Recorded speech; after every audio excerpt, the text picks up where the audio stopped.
Well, hello, and welcome to Romancing the Stones Middle School Dance Party. My name is Robert, and I'm joined in the booth this week with Andrew Webb. How's it going, Webb? Pretty good. I'm excited to watch more of my favorite format. So, Absolutely. Well, it's week 6, and that means it's the end of the regular play of our league. How's your league been so far? mine's been pretty medium. One of the players on stream right now beat me, I'm 3-2 also, but I am definitely took my losses early and not in the running.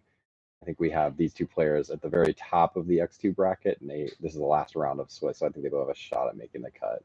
Sure, sure.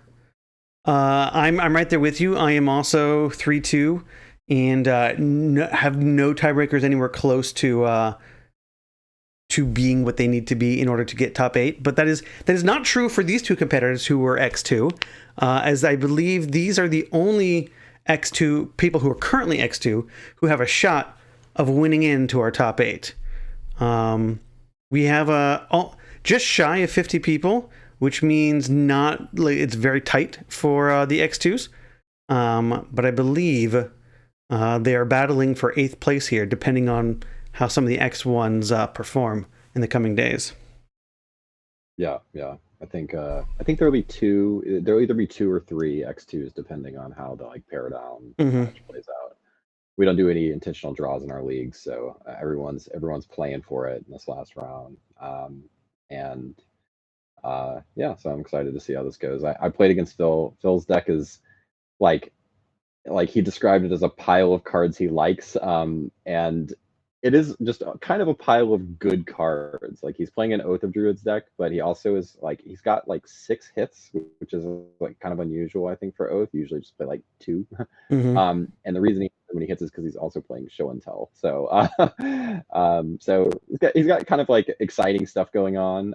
And then he has an Enlightened Tutor package with a lot of silver bullets, and then just some card draw and efficient spells like Plow and Duress. So yeah, his deck's pretty cool. I actually have no idea what Peter's on. I don't think you do either, Rob. I have absolutely no idea what Peter's on.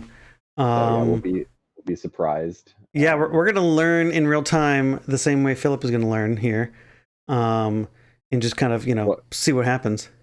was Playmat give us any clues? What do we got here on his Playmat? We have an ivory tower. I don't know, maybe.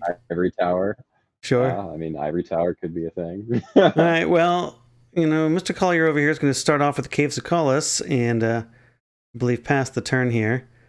And if you are a regular in the stream and you say, "Hey, we normally have live totals up there, but we don't have live totals right now," that is just a constraint of today's production. But our players have graciously provided their own live total system for us, so we will want there. So it looks like Peter's going to fire off a Wasteland and follow it up with a Mox Diamond. All right, this very well may be an Ivory Tower deck with probably a land tax deck would be my guess. But Okay. see. It looks like a Carplusian Forest. Oh, I don't know. That doesn't.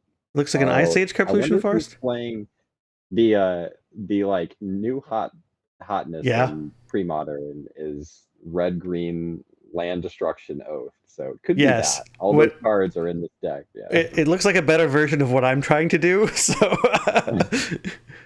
um, Oh man, double wasteland. so Bill's deck is very vulnerable to wasteland for what it's worth. He yeah. has mostly non-basic lands. He is playing a 4-color pile.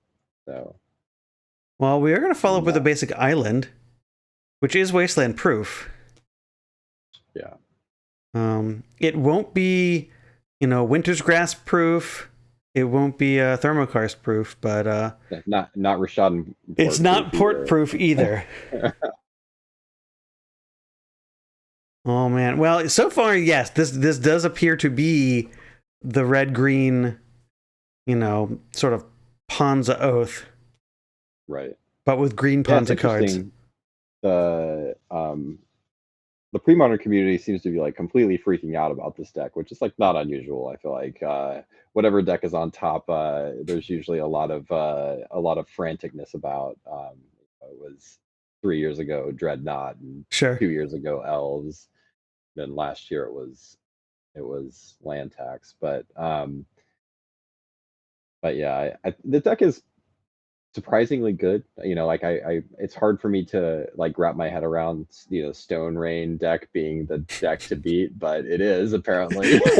Hey, speaking uh, from experience, that is a powerful effect. You know, yeah, in a format where the mana is bad, um, going after the mana can be effective. And look here, yeah, Philip has played two cards, two lands, and they've now both been destroyed and hasn't been given the opportunity.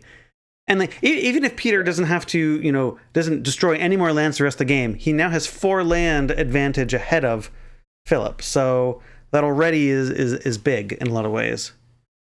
yeah. And Phil's deck is really vulnerable to this. Like, I mean, he's playing a very greedy mana base. He's got 4 colors. Yep. He's mostly non-basics. Um, and so his deck is just extremely vulnerable to this plan. Another Winter's Grass.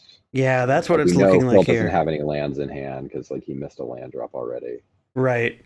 Yeah, I think that is reasonable here, especially with the ports. We now know that, Phil obviously hasn't shown the capacity to play any spells with 1 mana.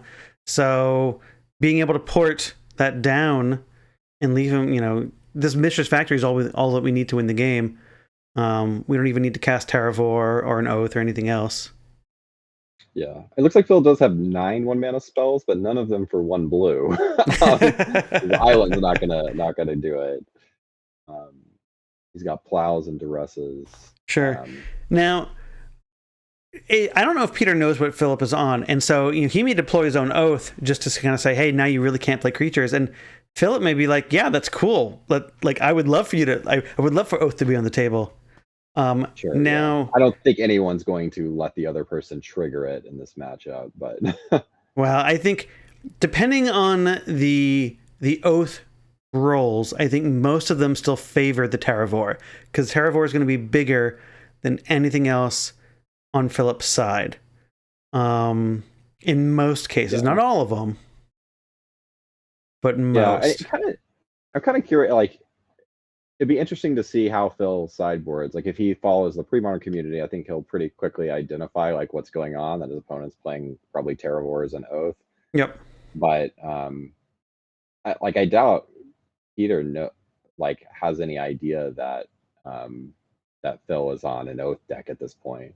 Well, we're gonna get a chance to find out because we're gonna cast a duress and we're gonna take a look, and we do see an Oath, a Mox Diamond, and a Forest.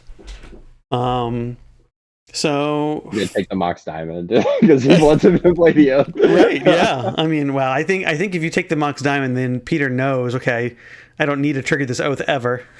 Right. Yeah. Yeah. Taking the Oath, I feel like makes sense just to like disguise your plan for game 2 because there's no way you're winning this game. Oh yeah, Island Swamp does not at all say, "Hey, look, I'm an Oath deck too." Right. Like Yeah. I think that's a good heads up play. Because now Peter has the mana advantage to activate and a battle for 5 every turn, I think. Yeah, and still activate a port. So, Yeah. Phil's at 14. He's not long for this world. 5. Yeah, You could just attack for 3 and then double port. So I don't know like how aggressive Peter wants to be. fair. Let's see. If we attack for 3, that's still going to be a 5-turn clock. But if we attack for 5, that's a 3-turn clock. So that there's 2 extra turns on that. So there's an incentive to maybe tries to close the game out. Yeah. Since Phil's showing that he can cast spells or start to cast spells. Okay. So he's going for the faster clock here. Makes sense. I like that because even if you need to take a turn off with the Mistress Factory and you want to double port, now it goes to a 4-turn clock instead. We have 3 more turns with the Treetop Village now, whereas otherwise it would have been 5. So, all right, so the swamp gets to untap. Now, what can Phil do? Well, Phil doesn't have a land drop, so not much. And I feel like Peter's going to sense weakness here. Which it really isn't a weakness, it's just Peter has executed his plan and denied him mana.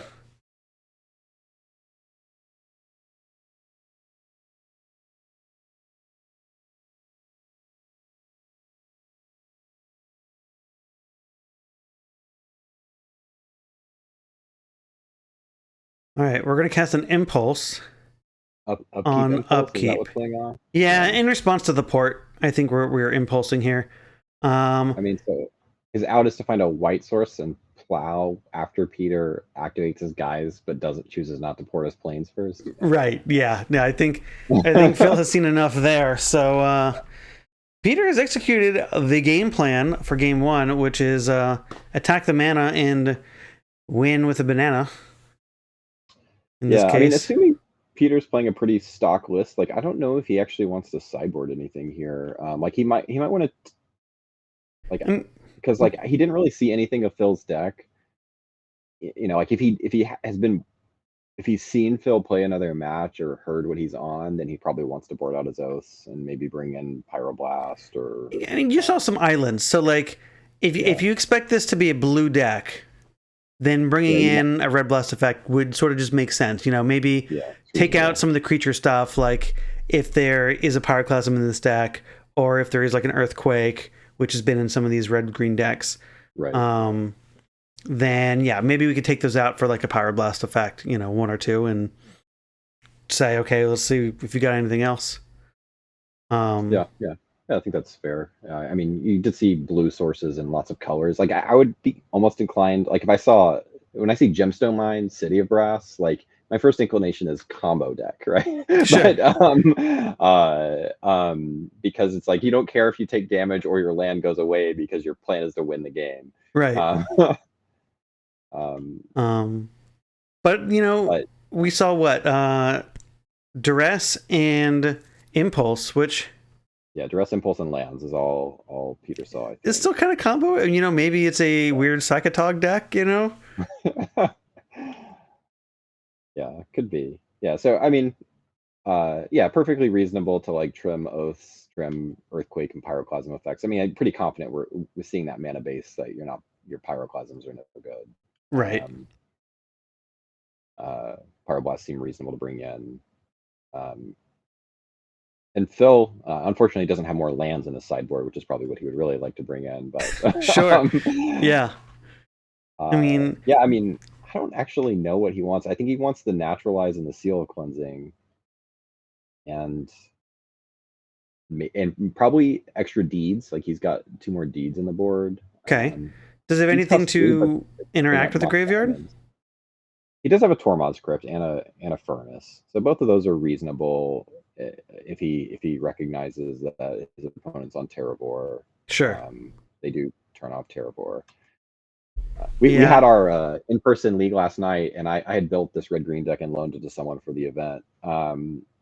And they triggered Oath, and their first trigger of the Oath went 45 cards deep to find Terravor, and his opponent had a Tormod's Crypt. So wow. That's how not to do it, guys. Don't shuffle all your Terravors in the bottom like 12 cards. Yeah, that's ouch. That is an ouch. And he lost that game despite triggering Oath against a creature-based deck. Well, I mean, when you accidentally, can only Oath into 1/1s, it makes a significantly less powerful strategy. Yeah, I loaned him that deck, and he beat me, who was playing 0 creatures. I lost to the Oath deck with my 0 creature deck, and he lost to 2 creature decks. He lost to like a Naya aggro, Oh, the stew pile that was actually like Ty's deck or something. Yeah. Right. Yeah. It's interesting because like I'm analyzing this red-green Ponza, green Ponza, I'm calling it, and comparing it sort of to like my strategy of using red Stone Rain effects and just what these things are good against and not good against. And I think this red-green version is trying to do what I wanted to do better. It's got a better threat. Cuts off the creature plan with Oath. Yeah. Yeah. I mean, Oath is sort of the ultimate trump against other creatures. It is. And I think it interacts incredibly favorably with Terravor. We've seen like the white-green Oath, Terrageddon decks, and it's like, you Oath into Terravor, then you cast Armageddon, that fills up the graveyard, great. But Oath really does a good job of filling up the graveyard on its own. and you can just cast, some green stun rain effects here and there, to just sort of control and tempo your opponent. But I think the reason why this deck does so much better, I think is stronger at doing that thing, is because it favorably gets to play Mox Diamond. Yeah, Mox Diamond is definitely one of the most powerful cards in the format. Like, Right. just getting ahead on curve is pretty valuable, and especially just given how powerful the 2-mana plays are in this format. Like getting to like play, like your opponent goes to 1-drop and you just play an Oath. Like, it's just backbreaking. Yep. Uh, Especially because none of the 1-drops come anywhere close to beating an Oath. Unless it's exactly like Elvish, Lyrist. Sure, yeah. That is it. Yeah. Monk Fanatic, at least doesn't trigger the Oath, but that's about it. Right, yeah, maybe you can just go Lackey, untap, naturalize, get there. Sure. But yeah, you could. That would be a very good way to deal with the Oath. Looks like Peter mulliganing down. Okay. For Phil. This deck plays so many lands. I think most of the lists play 28, and I've even seen 29, I think, in some lists. Yeah.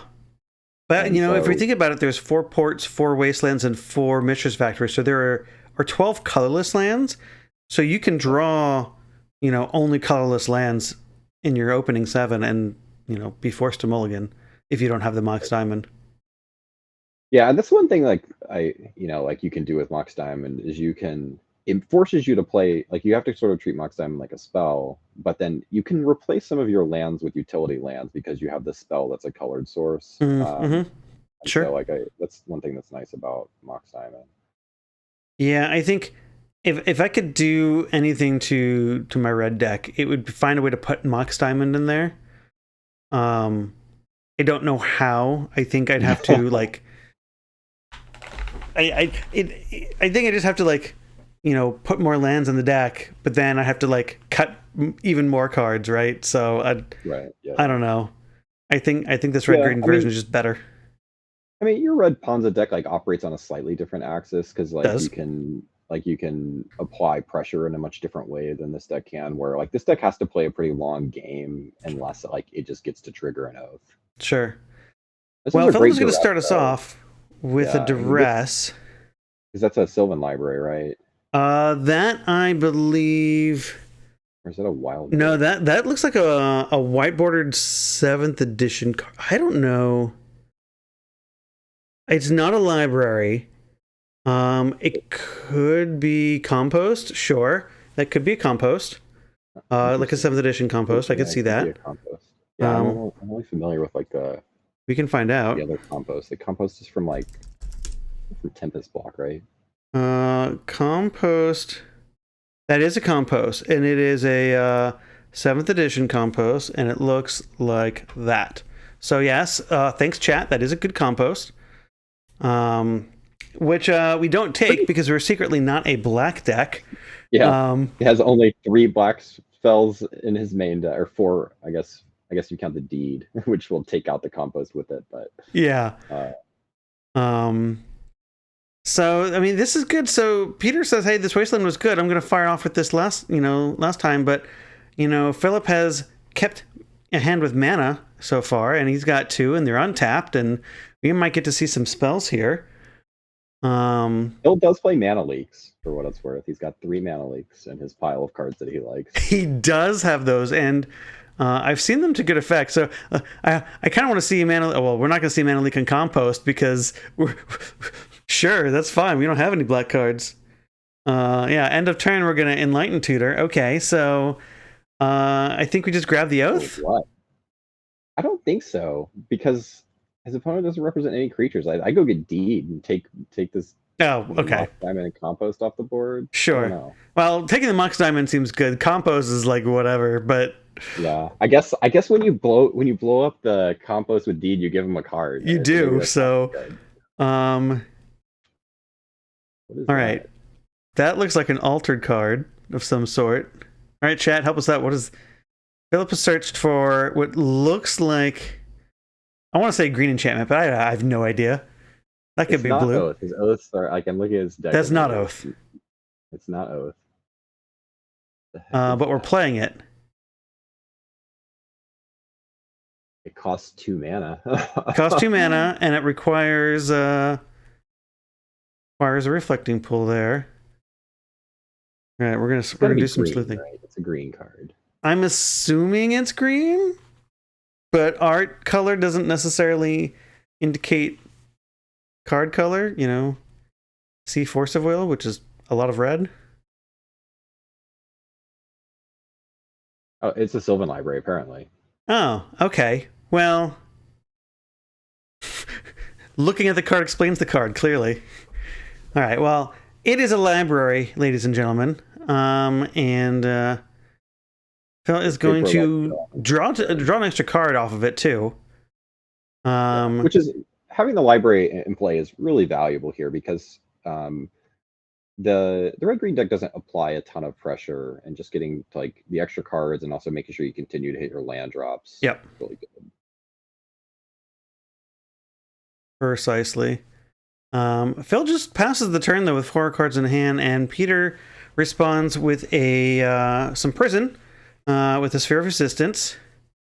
Yeah. Which and is Phil's responding with fetching, so I don't know if he's. It seems like this is a fact or fiction in response to me. Oh yeah, that would be great. And then I think Peter will understand what's going on. And now we're going to see another color of mana. So we see a white source, and so now Peter gets to kind of figure out, okay, what is actually happening. And you called I don't it. know That if is this is going to fiction. tell him anything. No, it's not going to tell him anything, other than he doesn't know what was happening, and that his compost probably doesn't do anything. As look, we reveal 0 black cards to this compost on the field, but we do reveal Impulse, Show and Tell, Oath to Druid, so the jig is definitely up there. Coast and Mana Leak. So now Peter. I will get to find out if Phil has a big beater in hand. Yeah.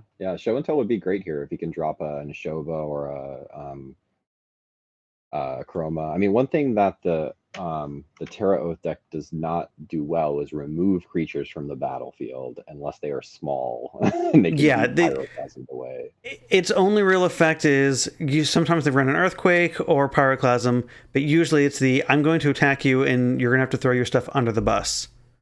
Oh wow, he split it Show and Tell versus, and he took the Show and Tell. So I guess we're seeing a Show and Tell now. Yeah, and we've got 4 mana to pay for the tax, and Peter's like, all right, well I'm play my land, attack for 3, and do your worst, Yeah. So I assume we're seeing an Akroma or a Neshova here. Now, notably here, when we tap this Gemstone Mine, we are going to lose the ability to tap for any color of mana afterwards, unless we, drop the forest. Now it doesn't matter. So yeah, we're going to Show and Tell. All right. So Peter has no cards in hand, and Phil has a Neshoba, and we're off to the races here. I think right now, if we do a land check in the graveyard, Neshoba is still bigger than a Terravor. Yeah, but I think the way Terravor is most likely to hit the battlefield is, well, I mean, he could draw a Terravor just as likely he draws an Oath, I guess. Could. Interesting if Peter boarded out Oaths, because now he really wants to draw one. Right. Absolutely. Okay, so we pay 4 mana for a 3 mana spell. It looks like it's a Terravor. We're doing a land check. It's got a little blurry, but it's got to be Terravor. Yeah. That is the only reason to consult the yard. Okay, so they are trying to represent the power with dice, which are unfortunately right off the camera. I think it's a 4. I think we're at. Been any? Oh, was there a wasteland to start the game? There's at least 2 fetch lands, and a wasteland. So there's at least 4 because there's the Caves of Colors that got wastelanded, and there's at least 2 fetch lands. So that's wasteland, caves, and 2 fetches at least.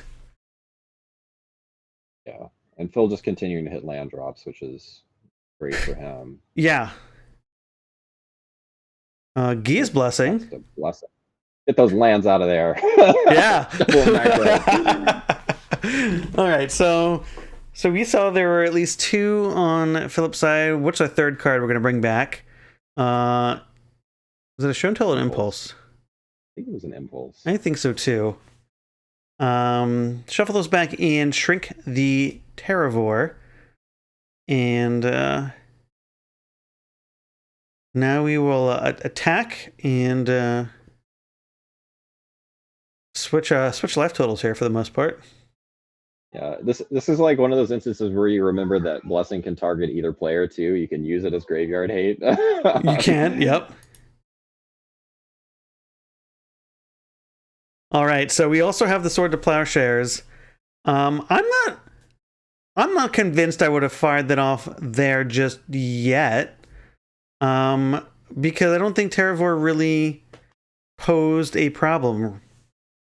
Yeah, I mean, one of the downsides of plowing it is you actually turn on Oath if he rips Oath off the top. That's the other thing too.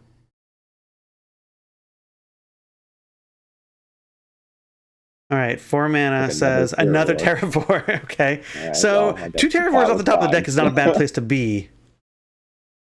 I'll see if Phil can get another blessing and just kill it with blessing, because that would have been using it. Is its toughness? No, it is. Yeah. It is a star. Okay, yeah. So yeah. I killed one yesterday by casting a time spiral. So oh,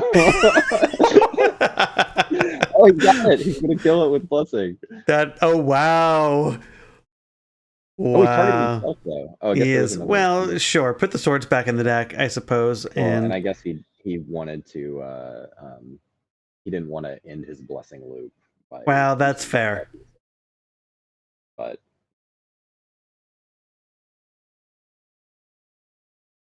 So, I mean, I was too excited about the prospect of killing Terravore by targeting his opponents. I mean, I would like it. It'd be cool for the highlight reel.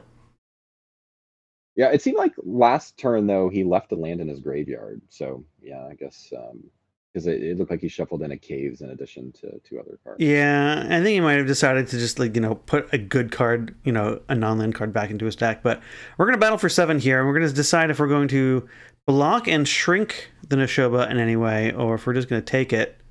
Looks like we're signifying we're going to block. Sure. So we dropped from 16 to 12, so it was 3 power. And Terravore down, so there's 2 left in the deck, and conceivably just the manlands. Now, we do have double treetop villages, which are going to help continue to shrink this Neshoba and might make it manageable. Yeah. This is a way to deal with the Neshoba, but it's not a good way to deal with the Neshoba. To chump block it many times. At the Invitational, I did play the red, Stone Rain deck, and I did. My one middle school loss was to a Reanimator deck that reanimated a Neshoba, which of course is bad. I was able to deal with it not once but twice, and then by doing exactly this, damage on the stack was also great with Mog Fanatic, but did not beat it the 3rd time it was reanimated and lost. But you're right, it is not unbeatable. You can shrink it down. Philip going to bring in. He did bring in a Tormod script, and he does have it. So Terravores off the top are not going to really cut it anymore. But we've drawn 2 of them. I don't think that's Peter's plan anymore. I think he's. Well, he didn't choose to block this time, so I'm not sure. Plan is to win game 3. That's I'm pretty sure is his plan at this point. Sure. Being on the play with the Stone Rain effects and Mox Diamond is a good way to do that, especially with these spheres. Now that we kind of know what's up. Yeah. The compost is probably going back to the sideboard, would be my guess. Yes, it has. It has done nothing. It has done nothing. We duressed, saw it, and was like, "Yeah, that's fine," and haven't seen a black card since. Yeah, Impulse kind of an interesting way to clear the top of the library with when you have a Sylvan in play. Oh, sure, yeah, I do like that. It does do that. All right, so we have plenty of life to spare here. We could just take 2 extra cards if we really needed to. And I think that's what we're indicating. I think we just put all 3 cards in a hand. Cards. I'm doing it. I'm always cashing my life in for cards with library. Sure. I'll go to 1. I'm fine. Yeah. There's no way they have a bolt in their deck. All right, so we're gonna just cast a Chroma. Cast a Chroma through a Sphere of Resistance. We have 8 mana. We don't care. And yeah, that ends the game on the spot there. So we're gonna tie this game up 1 game apiece. In an exciting manner. I don't think we've seen a Chroma on stream yet. So that's fun. That's good. There's no way that's true. We have to have seen it on a Chroma by now. This league. Oh, this league. Okay. Sure. Yeah, you're absolutely right. We have seen them. Yes. Okay. Absolutely. I played in a Chroma in 1 league. I played a Reanimator deck, or a Hermit Druid Reanimator hybrid deck. Okay, sure, yeah. Out of a Chroma. I know I think I saw Lorian play one on stream. He was playing. He has a Survival Madness deck where he plays like 1 Loyal Retainer. Yeah, I know we've seen that. That's what comes to mind. Which at the time when we saw it, looked spectacular. It was great. Yeah. It's a pretty cute line and a unique line to middle school. Like, yep. I think it's fun to see like some of the card, because there's quite a bit of pre-modern content out there, and it's kind of fun to see the middle school cards showcased in these streams. Right. And you're right. I mean, that is something you don't get in pre-modern because you don't have Portal Through Kingdoms, you don't have Portal, you don't have Starter, you don't have those extra sets like we do in middle school. So you're right. It's kind of nice to see those things when you can. Yeah, and there's a lot of cool stuff. We saw, I know one of our X1s is on Imperial Recruiter. One of our X1s is on both Necro and Land Tax. Some cards that are the middle school format, which is cool. Do we have any Force of Wills? We do have an X1 that does have Force of Wills. So yeah, there's the blue-red deck. Yep. Yeah, I'm playing 12 cards in my deck this league that are not legal in pre-modern. I have 4 Sea Drakes, 4 Force of Wills, and 4 Land Taxes. I love it. There aren't any good enough red cards to be on either ban list, so there's that. But are there really no red cards on the ban list? I can't think of any. There's got to be like a manual dexterity card or something at least in there, right? Or an anti card. I mean, the only thing I can think of is like Falling Star, but that isn't in a legal set in general. It's too old. Okay. All right, I gotta look at the ban list real quick. I just can't even believe that that's true. like I'm playing Fair Magic. Like, I mean, the only thing that would be, if we had revised, then we'd have, Wheel of Fortune would be banned, but we don't have revised. We just have 4th, so we missed it. Goblin Recruiter's banned. Goblin Recruiter. Oh, you got me. That one makes sense. That one's complete sense. Chat, how did you not call that out faster? Goblin Recruiter. Of course, Goblin Recruiter is banned. Yeah. There's a lot of banned blue and black cards and artifacts, but that makes sense. That is some lands. But we do have every color covered. There's Channel, Balance. Channel and Goblin Recruiter are quite in the same league, but I don't know. I don't think they're that far from the same league. All right. Although Recruiter is not restricted in Vintage, I guess. It's not. But it does make a deck playable in Vintage. It does make the deck playable in Vintage. This is true. Well, I think that, and then cards printed in the last decade have also made that deck playable. It doesn't hurt. Yeah. That it can just cast Recruiter and immediately win. I mean, so if Recruiter was legal for goblins, I think it would. I mean, you you'd cast Recruiter, then Ringleader, a bunch of cards, and just like draw 4 every time. Does it do anything past that? Yeah, I have there were recruiter stacks that are really obnoxious that use Skirk Prospector, and I don't really remember Okay, sure. like how they work, but there's a way to like kill them within like a turn or two after resolving it. Well, Recruiter has been banned in Legacy for a very long time. So it doesn't surprise me that we've maybe forgotten, these old things to do with it. Yeah, I mean, I never played a Recruiter legal format, so like I'm only like vaguely familiar with it. Sure. I'm sure there's probably some people in the chat that know the Food Chain plus Recruiter plus Ringleader. Okay, sure. That's a kill. Sure, yeah. Yeah, that makes sense. And then because that allows you to kind of go infinite. Because you can recruit from a recruiters, Ringleader them all into your hand, and then continue food training down the process, and then War Chief reducing the cost so you net mana. Yep. All right, we found the line. Thanks, chat. That makes sense. But this match has started, and it looks like Peter started off with a treetop village into a pass with a a flooded strand into a Schadenport sphere. So the prison pressure effects are going to be on under the sphere with the port. Might slow Phil down, but sphere probably the best Stone Rain effect. But Phil is playing around Stone Range right now. We're just playing uncracked fetch lands. I like it. And no wastelands, no stone rains.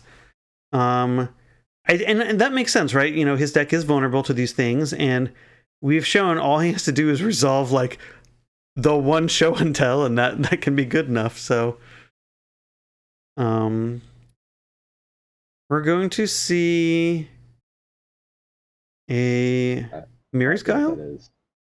I believe that is a Mirror's Guile. Yeah, it's a Mirror's Guile. Yeah, it's definitely Mirror's Guile. You're right. Mirror's Guile is just you get to rearrange the top 3, right? It's like Sensi's Top Sensi's Top on your upkeep, basically. Okay. And you can't draw a card. You can never cash it in for a card. Yeah, no. Rearrange the top 3. It's an interesting card. Like helps with card selection, especially if you have fetch lands. But I don't know. It's just like so hard for me to justify playing that card when Sylvan Library is in the format. But my guess is it's like his 5th Sylvan Library in the deck. And 1 mana versus 2, might make a difference. It's more appealing to me in Enchantress than in a deck like this. Yes, I can go with that. I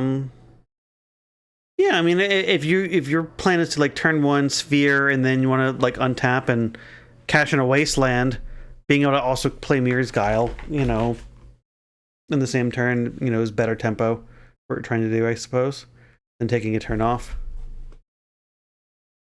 But we're going to see Phil with the same strategy, which is you can't Stone Rain or Wasteland my fetch list here. And he's got 3 fetches. Untapped.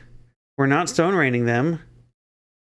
We resolved an Oath as well, so if we just like... Okay, he sort of like can't really cast a Terravore now, which maybe he doesn't want to. But it's probably a lot worse for him to have a Terravore and Phil to hit in a Chroma. Yeah. I'm interested to see what Phil's doing. So he's got 4 mana, so this might just be a show and tell. I think it's going to be a show and tell. I don't see any other reason to crack all 3 fetches. All 3 fetches. I mean, what do we have in our deck that costs 4 that we want to cast? It could be a Deed, because Deed will cost 4 at this point. Deed would look real good here. Deed would absolutely look real good here. And we know he has, if he brought in all his Deeds, he's got 3 post board. Okay. He's got 1 in the main and 2 in the board. And it is a Deed. Okay, so this is, Phil's deck just has it all, right? It's got Show and Tell, it's got Oath, it's got these Deeds, it's got Sword to Plowshares, it's got Enlightened Tutors. I mean, like, just a pile of cards he likes. he says it's kind of been overperforming, and I mean, he's X2 with it, and it looks good right now. Yeah, I mean, there's a reason it's a pile of his favorite cards because all these cards are great. Right. Absolutely. Uh, but yeah, Pernicious Deed is like such a good card, and it's the challenge with Deed in the format. Like probably the reason it doesn't get played more is Sure. that you basically have to be playing just black green because it's almost impossible to play 3-color decks in any sort of deck that wants to activate Deed. But Well, Phil's decision to make a move has exposed his lands to Peter's, land destruction effects, and we do see the Wasteland get rid of the Llanowar Waste, and we do see Thermokarst on the island shutting off the show and tell.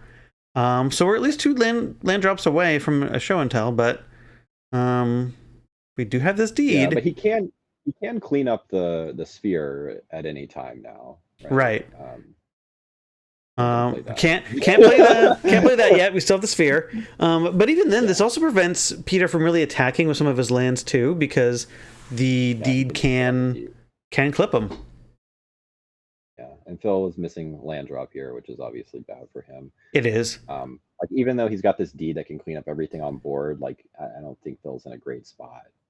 No, and especially if Peter has another one of his Stone Rain effects here, I think we'll see the Deed fire off, but I do think that we are going to, it'll be a struggle for Phil to come back. Well, and there's a port in play too, so. Right. Exactly. All right, 3 land. That's a bad sign. All right, Thermokarst right there for the plans. Okay, tap, float a mana. Costs 4, but yeah. It does cost 4. Oh, he did not. Oh, did he float? Okay. He floated a mana. I'm gonna make sure their players know that cost 4.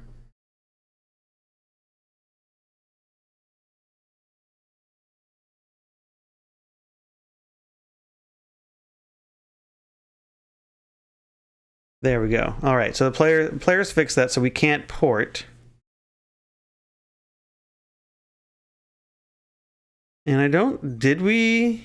We're not gonna blow up the.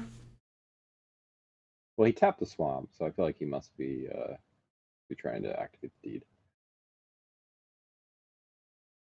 I think what they did is the swamp got tapped because we were porting it, but we can't actually port because Thermokarst cost 4.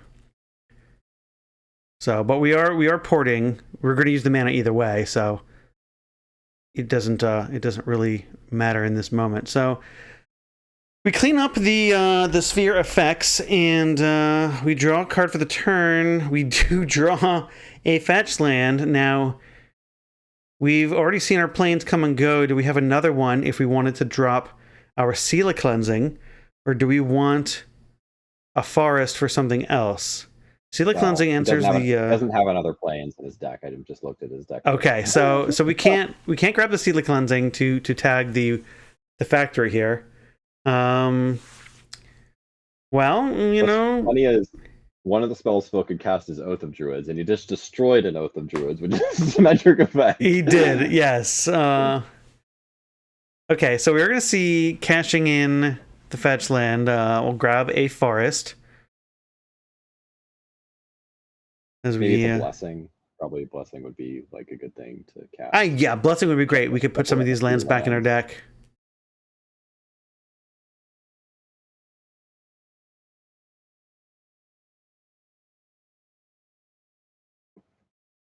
Blessing is one of the cards in this format that I have fond memories of from my middle school days, and I probably have fond memories of making other people miserable playing like do nothing control decks of shuffling back in my answers. But I mean, I remember control decks being frustrating to play against, but really fun to learn because it was sort of the antithesis of what you were taught on how Magic is supposed to work. You play lands, you cast creatures, and you attack, and then or you could play control, which totally skips some of that. You don't have to play creatures to win.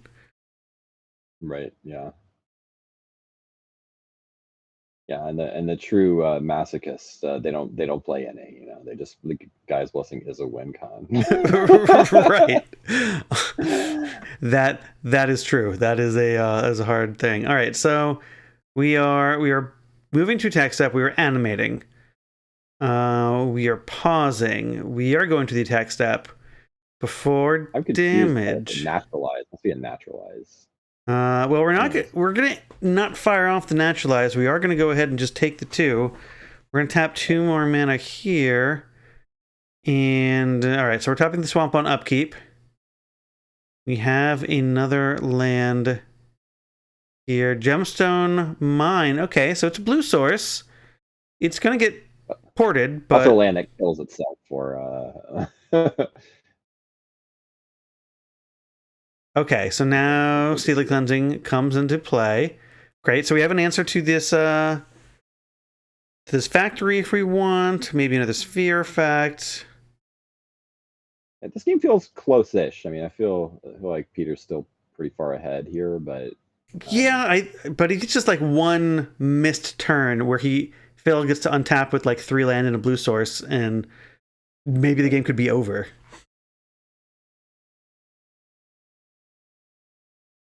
Okay, we're gonna naturalize the Steely Cleansing. all right, classic. All right, that is, you can do that. And then we were going to get back in for 2. And So now Peter taking the aggressive line, but he does have a window. Phil has a window here if he does have the show and tell to rip a land and do the show and tell thing. he does. He needs to rip a blue source because we're going to port the Gemstone Mine, I feel. But we can. It is possible.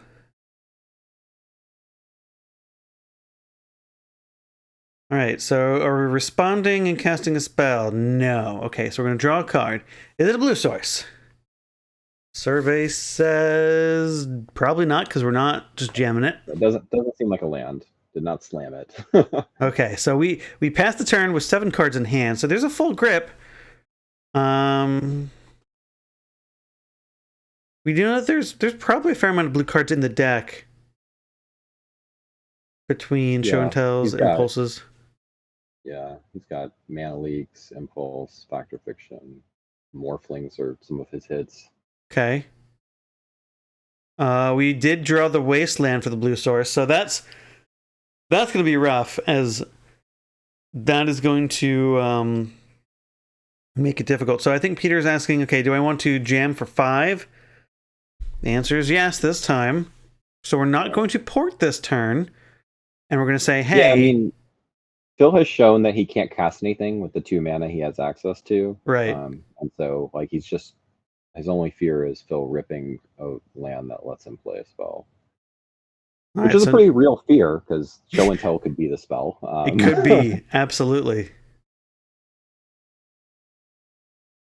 But yeah, I feel like this was the turn it had to happen, and it did not. So I think Phil was in trouble. That looked like a discard to clean up step. Okay, so that looks like a... What do we discard? Is that a naturalize? Kind of looks like a naturalize. It's a weird card to discard because it can hit the factory. Yeah, so I'm going to say that's not a naturalize. Like that... Well, okay, that gets rid of the factory, so we are going to... naturalize. That's a naturalize. Okay, so... Maybe still had all these. naturalizes. Still had all these. All right. Well, if we had 2 naturalizes, why don't we naturalize it the last turn? It doesn't really change the clock.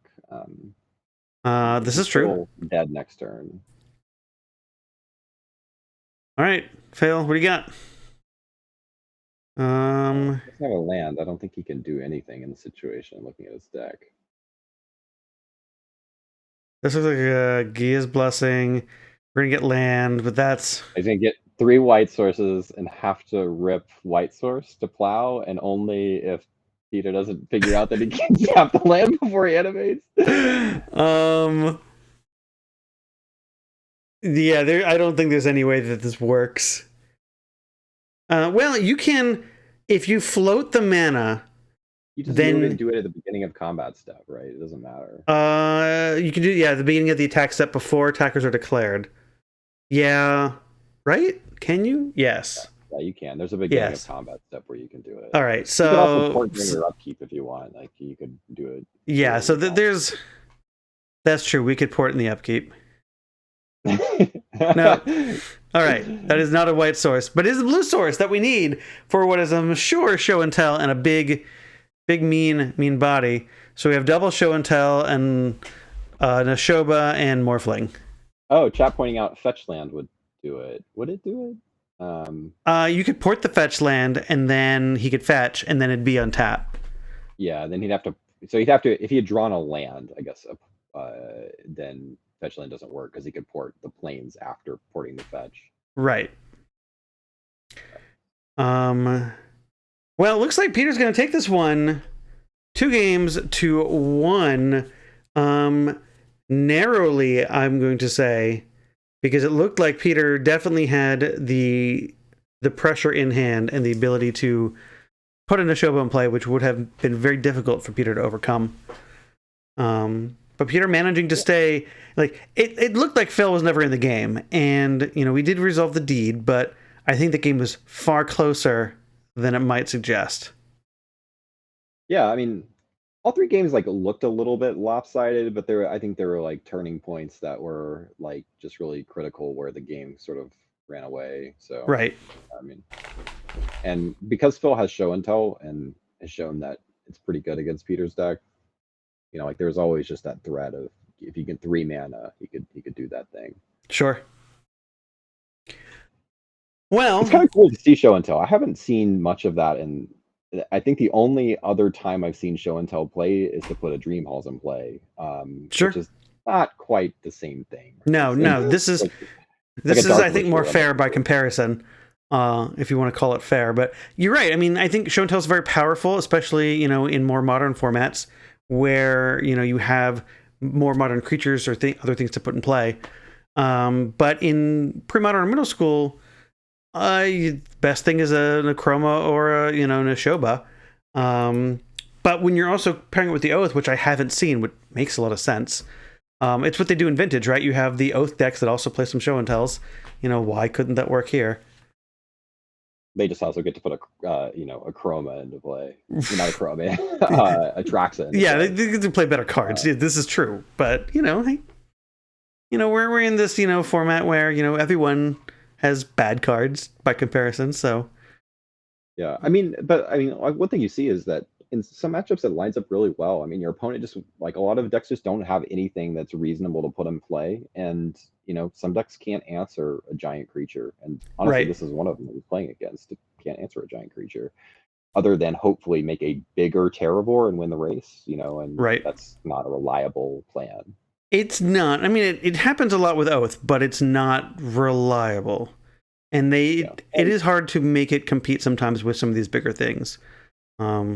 If you just attack and Nashoba doesn't block and then just swings and gains 7, you still may lose the race. So, but it was fun to see. I mean, you're absolutely right. Like, it's not something that we've seen a lot of.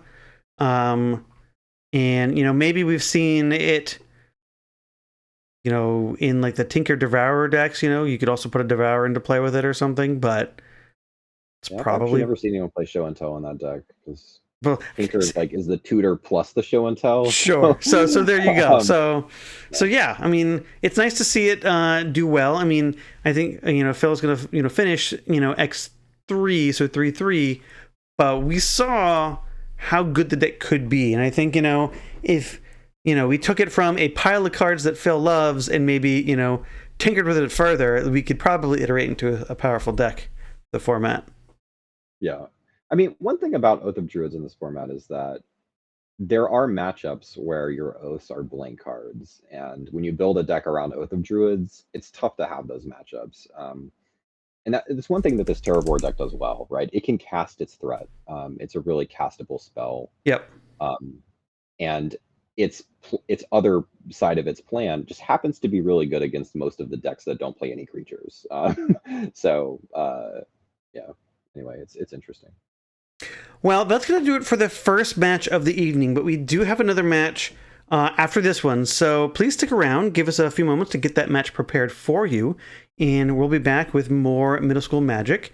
I believe our next competitors are both X1, so they are definitely fighting for a spot in our top 8. These competitors, like we mentioned before, they're X2, but their tiebreakers may allow them to squeak in 8th. So stick around so we can kind of see, what the contents of our top 8 starts to look like. And we'll be back in a moment.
Hello, everybody, and welcome back to Romancing the Stones, Week 6.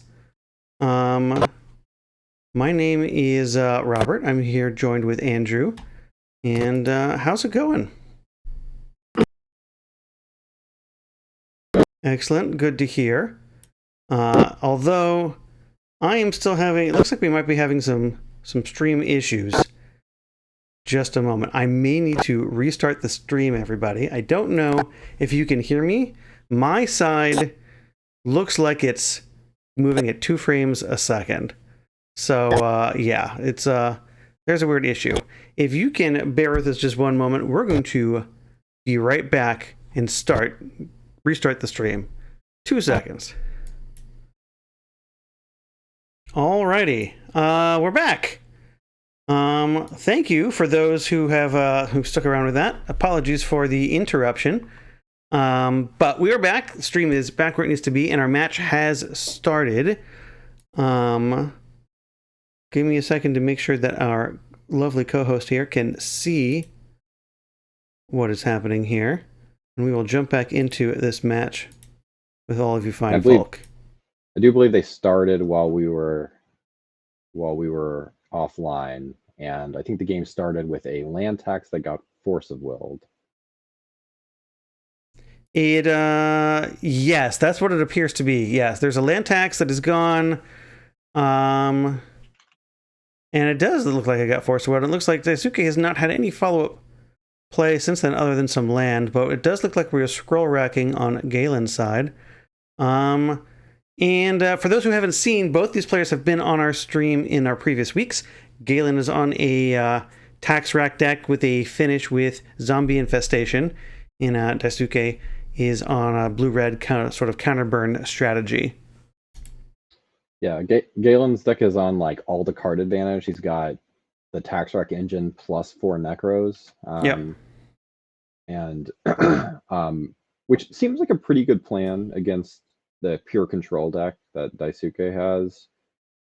But, I mean, Daisuke just has a bunch of burn spells, and there's not a lot Galen can really say about that. And so he could risk, if he has to be careful how low he goes against the counter burn deck.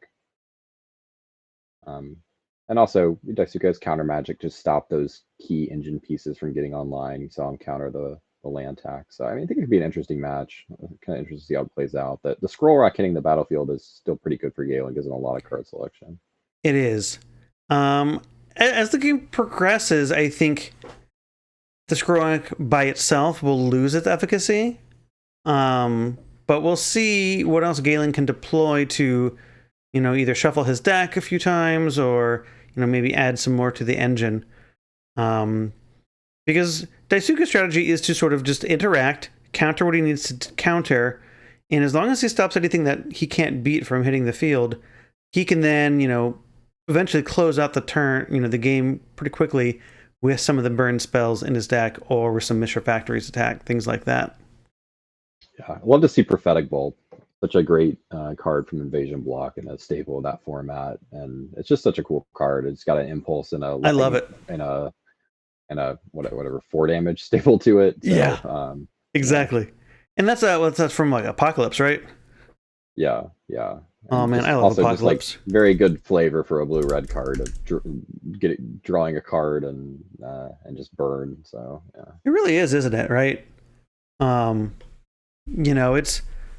It's 4 damage, which we love to see with burn, and then you get to impulse, which is definitely a blue card. I think it's great. I love it. Yeah, I mean, 5 mana is a lot, and so you really don't see much of it in this format. Like I said, it was big in Block Constructed, but you don't really see a lot outside of Block Constructed. But it fits in well with his game plan. And Daisuke, this is his second league, and he actually top 8'd the last league with the same deck. I don't know if his list is the same, but it was the same archetype at least. I definitely, think he's proficient with the deck. He's done well with it. Obviously, both players are 4-1 right now. A win here will guarantee a spot in our top 8, which will conclude next week. And the loser here isn't necessarily knocked out, but their chances of remaining in the top 8 are much, much lower. So it looks like Galen's not going to have much to do. Yeah, interesting. It looks like Galen asked for a count of cards in hand and then thought about and decided not to cast a spell. And I think maybe rewarded Daisuke by not having to interact and just getting to cast his Fact or Fiction. Sure. Well, he reveals Intuition, Bolt, Accumulated Knowledge, and a Mishra's Factory. So this is where the Accumulated Knowledge is coming, or real good, because, you know, yeah. Even if they both hit the yard. The Intuition's a little awkward when you just reveal 2 of your AKs, because you know you're not going for 3 AKs, which I think is all that it's probably going to really do in a blue-red deck. I mean, he could just use it to draw land or something, or search at 3 counter spells. Although I don't know, he wants to reduce the density of counter spells remaining in his deck. Well, he doesn't get the opportunity. We pick the hand with 2 AKs, not the one with the Intuition.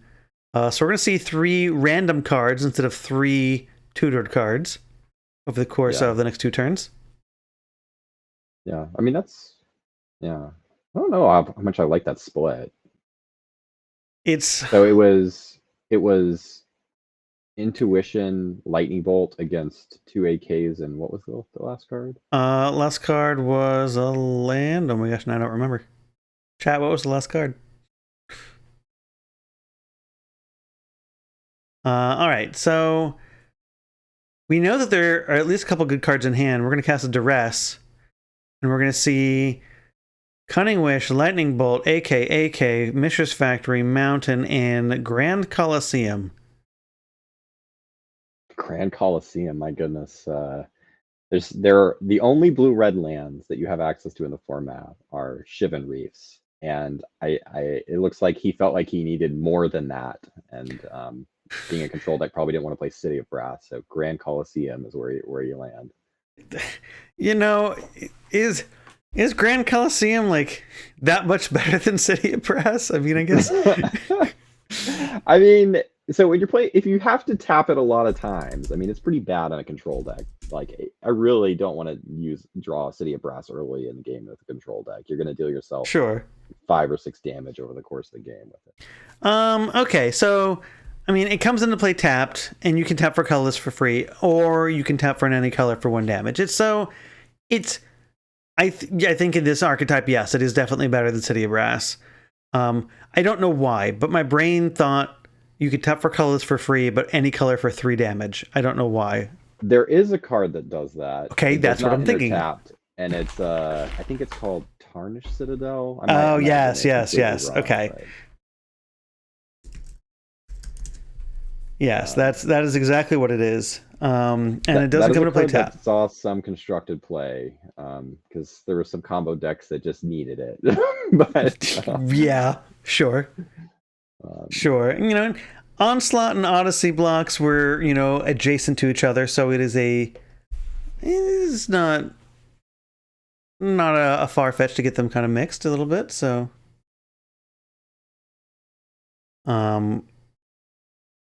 yeah, Galen really not presenting anything that matters, and no, I'm curious like what he's got going on. And one possibility is he's trying to set up, although he did cash in a Duress last turn, one possibility is trying to set up a turn where he can like play some hand disruption and then resolve something he really cares about.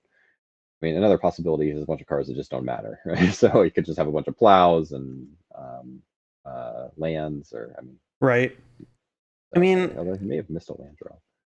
If we have the plows, that we can, maybe tag a factory. But after we restarted the stream and got back here, what we see on Galen's field was there when we got back. So we haven't added anything new to the field, in several turns. We may have spun the scroll rack a little bit, but we may be scroll rack locked, right? We haven't reset the top of our deck in any meaningful way. Yeah, but he's got cards. Like, I just wonder, what is he scroll rack locked with that he can't cast with 4 mana? Like, his whole deck is castable with 4 mana. Right.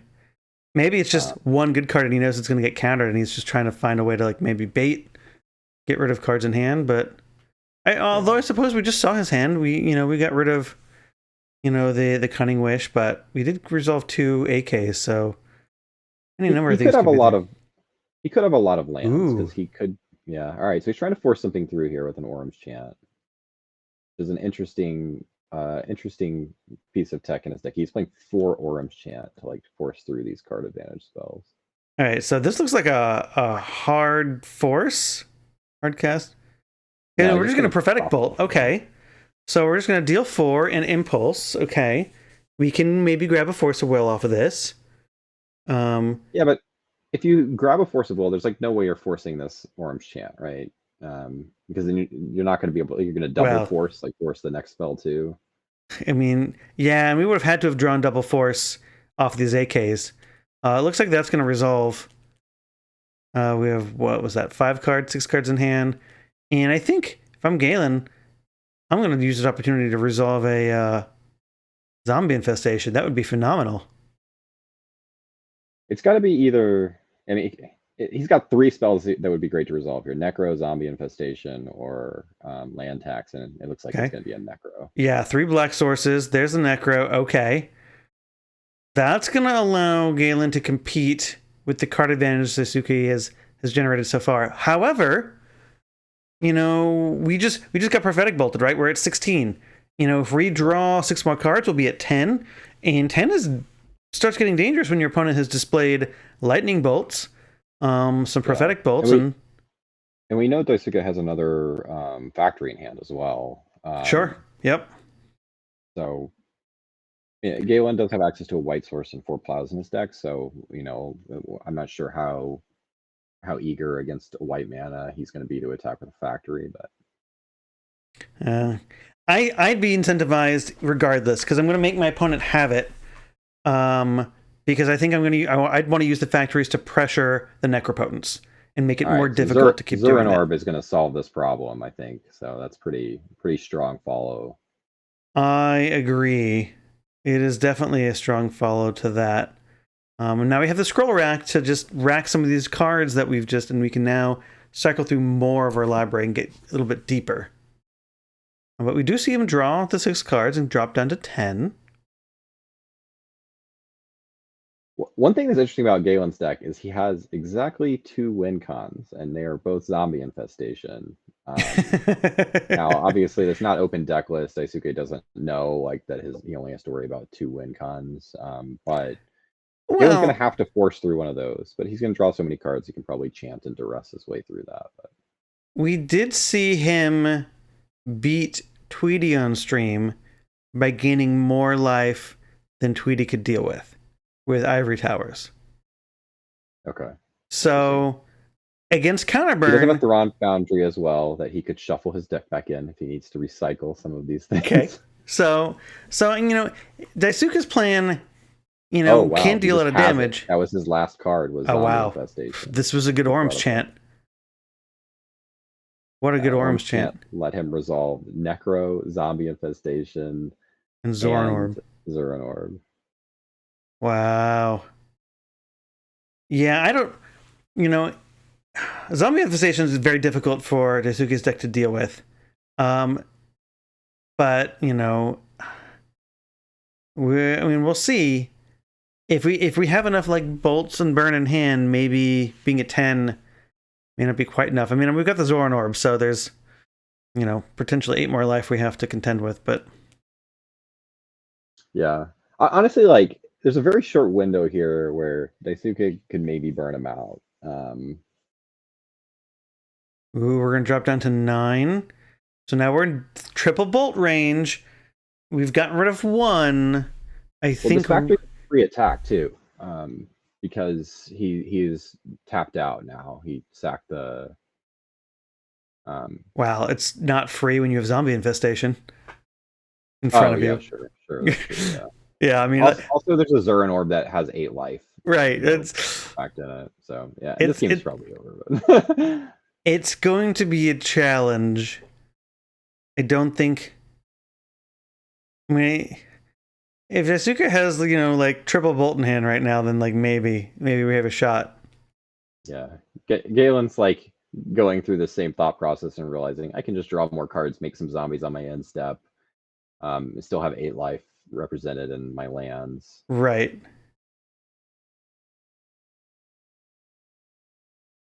And that is definitely the power of Necro and Zombie Infestation. You don't have to lose these cards to exile, with no value. You can turn them into zombies.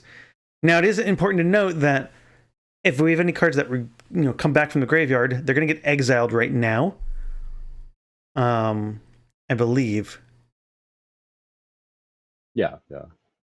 Anything he discards to Necro. Yeah. It's specifically cards that get discarded are cards that get well, let's find out. Is it cards that get discarded or cards that get discarded in Necro? Let's see.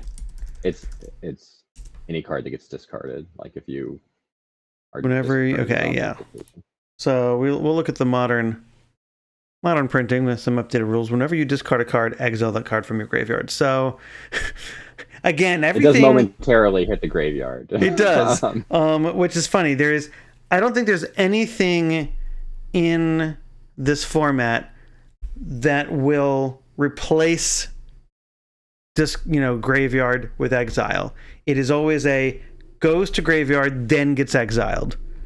Between this, Planner Void, some of the other similar style things.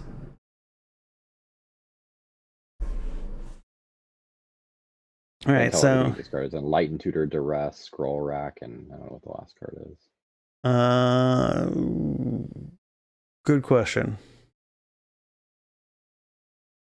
All right, well, we're gonna land drop, and we're gonna look like we're gonna start counting, and we're just gonna pass.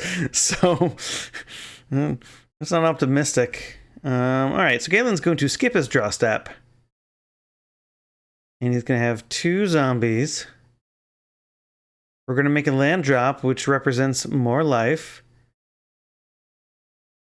And we cannot respond to that. That's just there. And we're just going to battle? Battling with 2 zombies is not great against the Mishra's Factory. Yeah. No, that does not do anything either. I will say this. Okay, so Galen is playing with Zombie Infestation, which makes it zombie tokens. And we were playing over the course. This is week 6, and it's a proxy format. We can go print zombie tokens. Why don't we have zombie tokens for the deck at home in our webcam league? I gotta say that out. I can't give people grief for that because I'm probably always equally unprepared when I start my matches. Well, it's because you can't decide which one of 15 decks you want to play at any one time. So.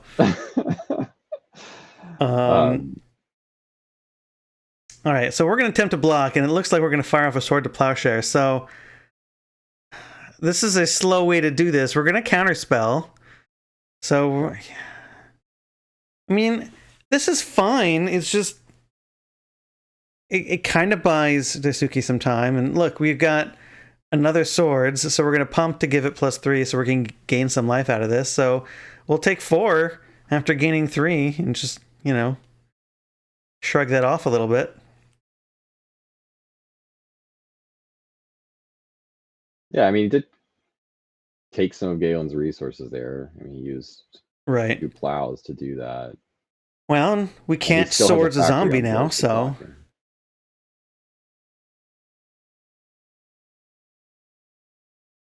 Okay, so we're going to. Are we scroll racking? No, we can't go to 1. Well, I guess we have 5 lands, so like. Things have to go real wrong real fast. I would have stayed at 2, so that way 1 land beats a bolt. But yeah, that's what he's doing. He changed his mind on that. Okay, sure. Yeah, suppose I will allow it. It can get real awkward. He's gonna go to 1. It can get real awkward for him because he's going to be forced to sacrifice a land at some point. And so Daisuke can just wait until he does that and then start responding with burn spells. And I mean, he does have 10 life in land, so it's probably enough, but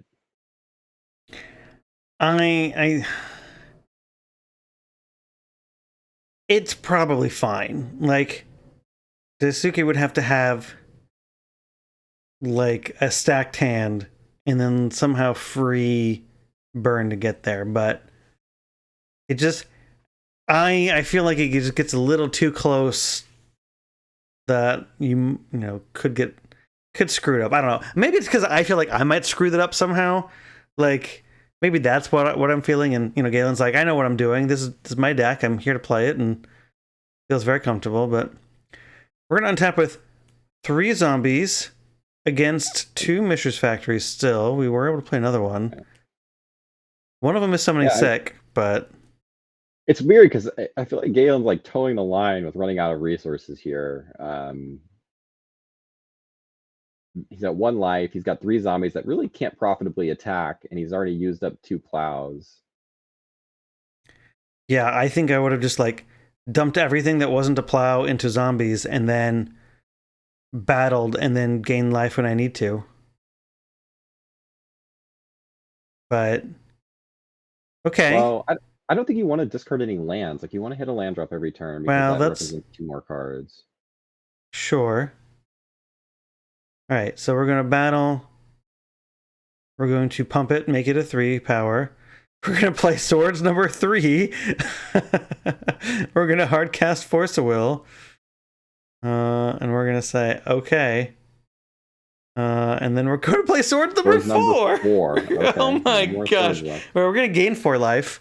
And then we're going to take 6. Life. So he activated the factory with the other factory. Oh, so. Sure. Okay. Well, okay, there's so no more swords. It just has it all.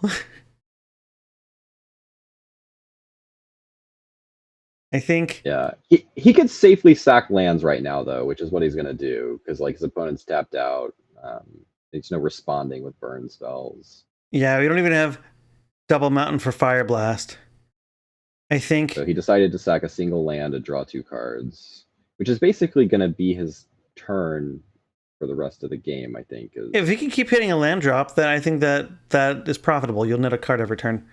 I think the only thing Dasuke could have done for instant speed damage there for free would have been Cave In. Off the 1 mountain, I think. Cave In hit players, it's creatures and players. It does, I believe. Yes. I'm pretty sure Cave In's a sorcery, though. Oh, it is a sorcery. You are absolutely correct. So like, yeah, no. This was there's the nothing. Burning Wish board that I played, so that's fair. That's reasonable. All right. Well, I got the free spell, just the wrong timing. A great draw. The last factory is a very good. That is an insane draw. Because now we know there are no more swords, and we can profitably just block 2 zombies. So we need to find like a squeeze. Does Galen have squeeze? No, he does not. Okay, so the path is really just land tax it and necro it. Yeah, I mean, Galen only had 2 cards left in hand at that point. He's scroll racking for 2. He really needs a land tax or a enlightened tutor and Squee doesn't work with Necro. That is a fantastic point. Yeah, good point, chat. Yeah. That is a fantastic point. I guess I'm just so used to seeing, Squeeze in the zombie infestation.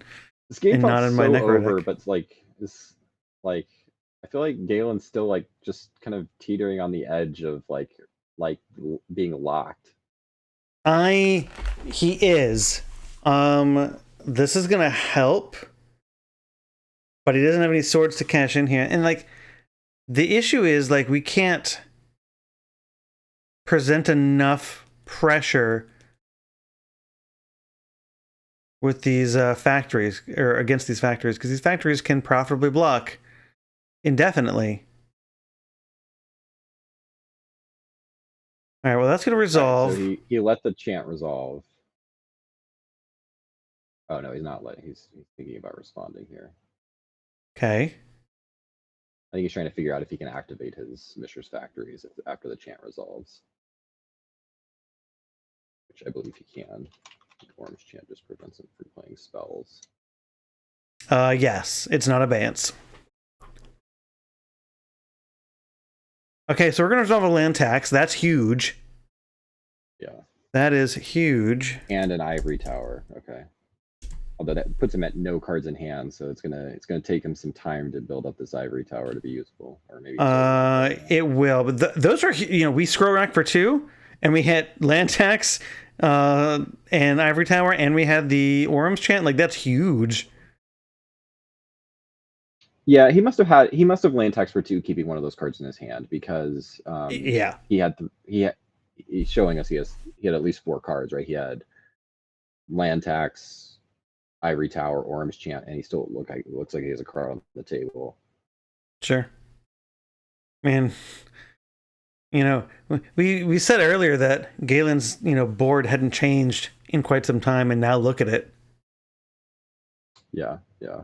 Well, he set up that turn like he was waiting for an Orum's chant to resolve all those critical spells. Sure. All right, land tax resolving. Now the game feels like it's really getting away, and for sure. Although it felt like it was getting away last time when the Necro resolved, but Necro powerful card, with especially when you get the Zoran Orb to just kind of keep you alive. Yeah. How many basics he's playing? I mean, he's going to be just sacrificing these basics. He's going to probably start at least sacrificing these basics because he's going to have to start gaining land. I mean, gaining life. Right. Let's see. He's actually really light on basics for a land tech deck. He's only got 6 basic lands. And most of them are in play right now. Like, we've got 2 swamps, a plains, and he just searched up 3 in the hand. So I think that's all of the basic lands in his deck. Yeah. Okay. Well. So he's got to scroll rack all 3 of these back. He can't afford to put one of those in play. Oh, sure. That makes sense. Okay. Well, yeah, you can recycle them that way. And all we really need to do for this game to really get out of reach, completely, is to get to 5 cards in hand, 6 cards in hand, and just gain 2 life every turn. And then eventually we can draw cards for free, and then we'll have 7. And I don't think Tasuke will be able to beat that by itself. Yeah. Which is essentially how I think it's going to take a long time for Galen to win this game, but it is. He's going to win it. Yeah. Yeah. And that's what happened with Tweety's match, right? Tweety just didn't have enough damage output to outpace the Ivory Tower. And even though, Galen hadn't even presented the zombie infestation yet. But we couldn't beat the Ivory Tower, so whatever win condition Galen had would be enough. And Tweety was playing, a similar blue-red, with white control deck with some counter magic, some burn spells. That's similar to Dasuke, just with an extra color. So, yeah. I saw Galen comment about this deck, and he said that, he wasn't sure that, he liked this as a land tech show. And that he didn't think the zombie infestation was a great win con. It's actually kind of a steep price. You're paying 2 life to make a 2/2. Yep. And and a lot of land text decks, they don't really have much in the way of win cons. They just keep recycling value and answer everything. And definitely seen the control builds that just keep recycling things with guys while saying they may play some Oath of Druids, but right. So I don't think Galen can lose through damage at this point, but I don't think he can win either through damage. I think he will eventually. He'll eventually start making zombies. You think? I suppose so. If we gain enough life, we can draw enough extra cards, just make enough zombies. Okay, sure. It's gonna take a while. I think it's gonna take a long time. Yeah. He does have a Seal of Cleansing in his deck, and if he finds the Thrawn Foundry, he can shuffle back in all the plows. He can eventually get rid of these blockers. Okay, sure. Enlightened Tutor for Thran Foundry, maybe. Maybe. I don't know if it's Thran Foundry. It's got a resolve too, though. Yeah, I don't think Daisuke cares about the Enlightened Tutor resolving. It's like minus a card. You can counter the spell that he gets. Well, I mean, whatever we get has to resolve, yeah. I mean, it could just be the Sealer Cleansing, like you mentioned. Yeah, I mean, it hits a factory. It's not a very exciting line, though. No. I actually don't know what you get. Like, I'm not sure I would cast an Enlightened Tutor, because I think his goal is to just get up to 5 or 6 cards, and Enlightened Tutor goes away from 5 or 6 cards. Well, that's true. And we have to pay a life to get the card. We can't just naturally draw it either. Looks like a seal. Looks like he's getting the seal. Yeah. Yeah. Okay. The hesitancy makes me think he might have been wishing he hadn't cast the Enlightened Tutor as he was searching through his library. But, okay, find a land tax so we can kind of double shuffle during a land tax. Maybe I misread his. Oh, well, yeah, he can activate the scroll rack between land tax triggers. Sure. It's kind of awkward to do that, but you can get the 6 cards in one turn. Yeah. But what do we want to draw if that's the case? I guess just 3 random cards. Yeah, I think his goal is just to get above 6 cards. I mean, or above 5 cards, so he's gaining life off tower. Sure. I don't know. I mean, it feels weird to do that with only 3 basics left in your deck. I mean, you're going to be forced to do like weird things with your scroll rack. So you can do it during your upkeep, but you need to find a second scroll rack to like really make this profitable over more than one turn. Okay, so we're going to play a Mox Diamond and discard Lair. Okay, a Lair. Yeah, Grimoire's Cavern. Yep. Which is fine. It's not a basic. We're going to play a second land tax. All right. That resolves. Yep, that Enlightened Tutor's gone. That has resolved.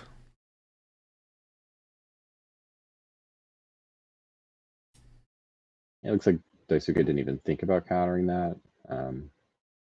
There's no Orbish cast this turn, right? Nope.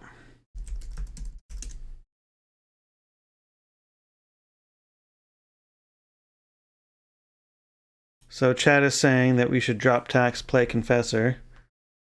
Confessor, whenever a player discards a card from his or her hand, you may gain 1 life. Okay. No, that's an interesting card. I did not know that card existed. There you go. I cool. recognize the image. I've seen this card a million times. I probably have 5 in a box behind me somewhere. Back from those days. Oh, but, that's an interesting card to draw. Powder Keg. Okay. So now we kind of wish we had that Sealer Cleansing. I don't know what to do with this Powder Keg. Like, do you just do it on 0 and take the Zoran Orb off the battlefield? I think taking the Zoran Orb off the battlefield really puts a hamper in the ability for Galen to suddenly like not lose.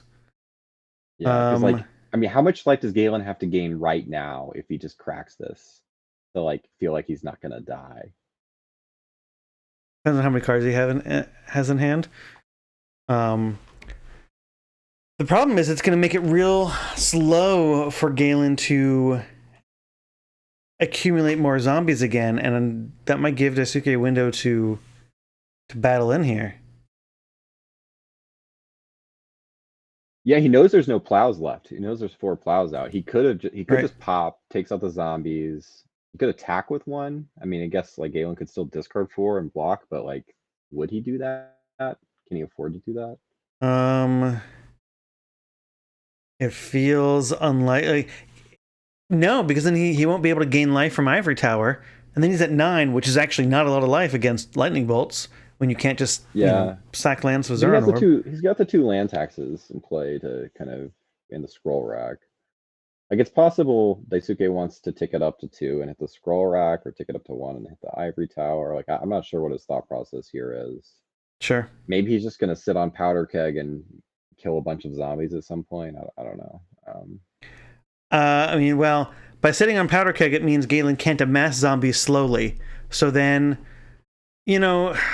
that just means that eventually Daisuke, Means we're gonna have to sit here decks. longer until Galen. Right.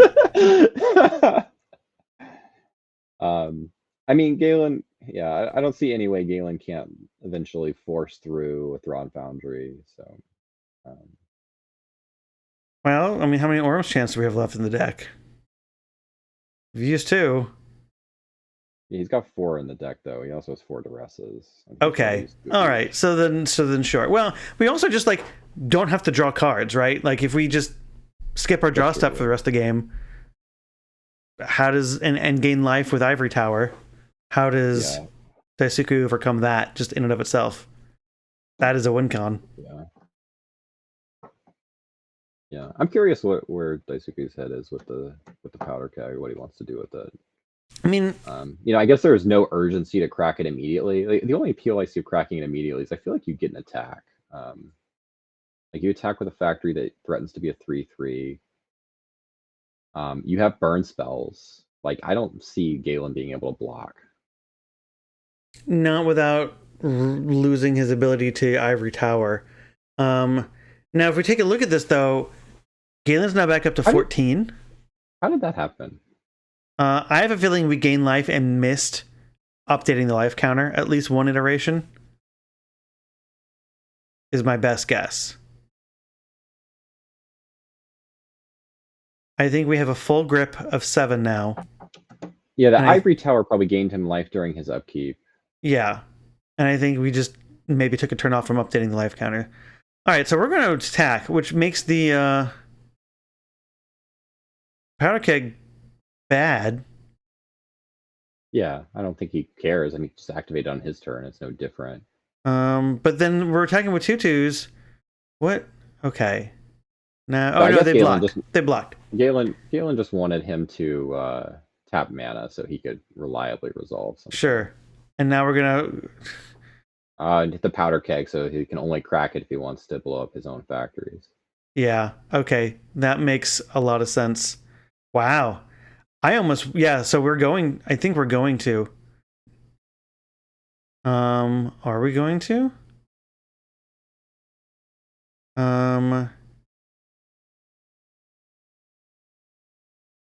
No, we can't afford to blow up the factories. But that just means our best weapon against Galen just got answered. That was good. Yeah, that was a pretty cool play Galen just made to get a chance to kill the powder keg without losing anything. Yeah. He did use one of his Orange Chant. So I think he has 1 Orange Chant left in his deck. So if anything has to resolve, although I think it probably doesn't now that he's at Ivory Tower life range. I don't know how he got to 14, but I mean he was at 9, and then let's say he gained, another, iteration of 6 life, or like I thought he was at 6 for some reason. Maybe I missed some life gain in there. Possibly. Or maybe we're just, flipping this life counter upside down. Who knows? Chat saying that the deck from Galen is quite amazing. The Ivory Tower is quite the card.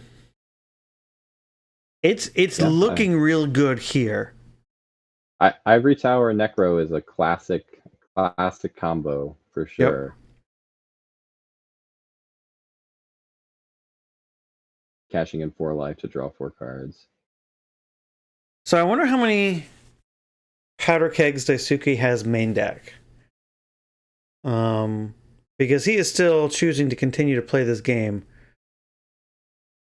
Yeah, I mean, some people just never quit, like they just they sure. And, especially in game 1, there's some reason to do that just to see everything your opponent's got, so you can like think about how you want to sideboard.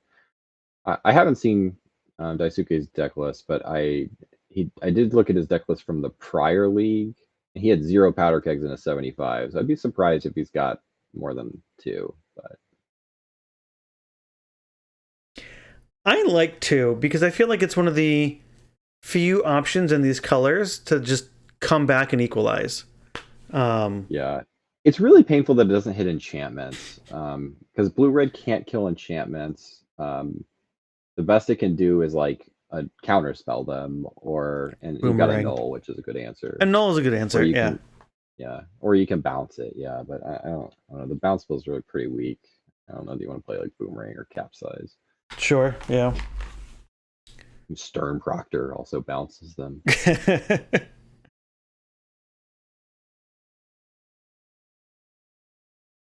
Chat saying that Tasuke just needs to side in a forest, a swamp, and 4 deeds, and he's good to go. Yeah. Yeah, these parfait decks are, I say parfait. I'm not sure that it's fair to call this deck parfait, but these like land tax decks It's black are, parfait instead of red parfait. yeah, like they're always putting a lot of permanents that cost like 2 or less onto the battlefield. Yep. The deed always looks really great against them. I think that the downside is that when they have all those permanents on the battlefield, they've drawn a million cards and they can probably reestablish very quickly. Yeah, absolutely.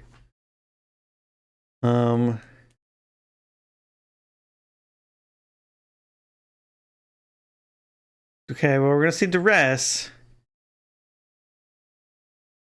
Right, we have an annul main deck. That's spicy. I guess if it's not good, you can just pitch it to force. So shields are completely down. We have a bolt. We're gonna get another scroll rack so we can continue cycling the same 3 basic lands over and over.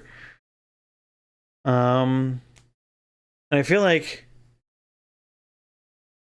it's not quite the same thing as demonstrating a loop and showing an infinite thing. It's just it's a loop over many turns where we are going to draw 6 extra cards and then gain that life. Yeah, one thing people hate about the tax rack decks is this, like, they every turn takes a lot of game actions to do their card advantage thing. It's like reminiscent of Sensei's top counterbalance and Legacy, Sure.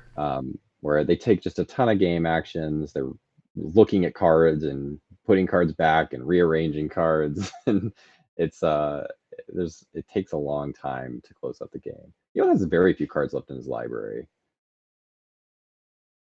Oh, that's actually very true. But we Yeah, have but 10. like I said, We have 5 zombies though. Yeah, he also has a Thrawn Foundry in his deck. Like, I presume that this is resolving at some point. Well, we know We there's no know, counter magic, so yeah. we could do that.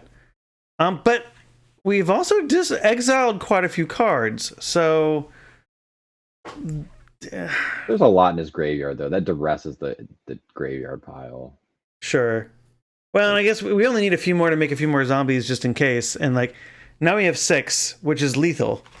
We have 8. Sorry, 7.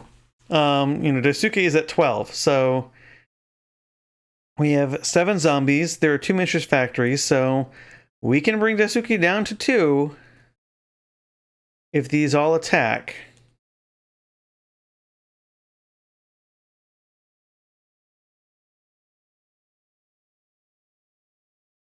And again, these players are playing for the top 8 of this league, which the winner does win an invite to our invitational tournament at the end of the year, which is just cool bragging rights on its own.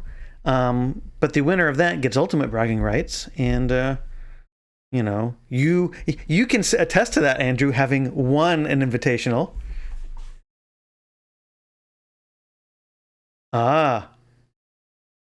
We've lost Andrew's ability to hear for the moment. All right, that's fine. We will sort that out while he works on that. But yeah, so our invitational tournament is a dual format event, middle school and vintage. 3 rounds of each is what it's been in the past. You can see some of our previous streams of the last 2 invitationals. You get some sweet swag, good bragging rights. It's a lot of fun. Real good fun to kind of hang around and play 2 of the formats we love the most at Romancing the Stones.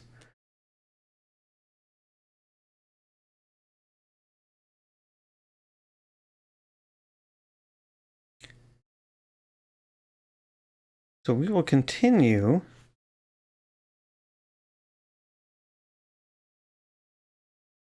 trying to sort out Andrew's audio issues.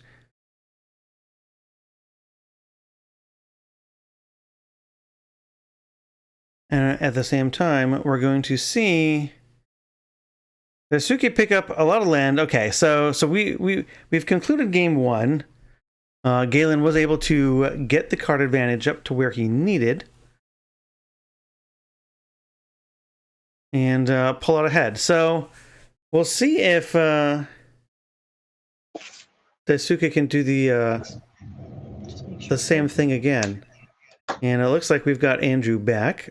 Wonderful. All right, you can hear me? We can hear you loud and clear. So in the time it took for your batteries to die, Daisuke did eventually pack it in and realize he is not overcoming this situation. So Daisuke drew for Factor Fiction and not much else for card advantage past the Prophetic. Yeah, that's true. We did a decent job of staying a little bit ahead. I mean, we had the Factor Fiction play, which didn't net us the extra cards with Ancestral Knowledge, AKs. Accumulated Knowledge, what am I talking about?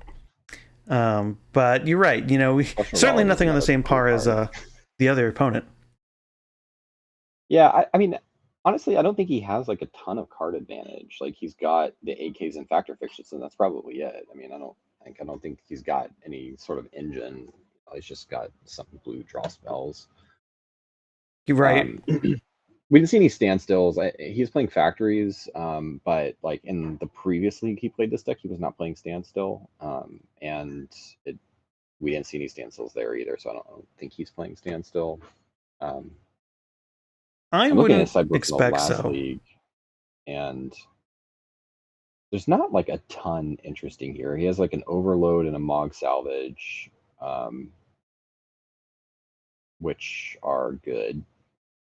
He's got a Fledgling Dragon, which like in his sideboard from the different. I mean, like it's a card that goes long and like can kill your opponent with it.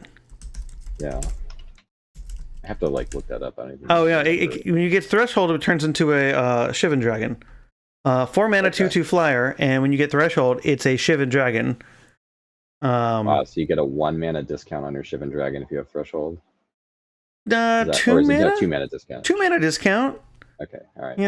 And you can it's a card that has seen play.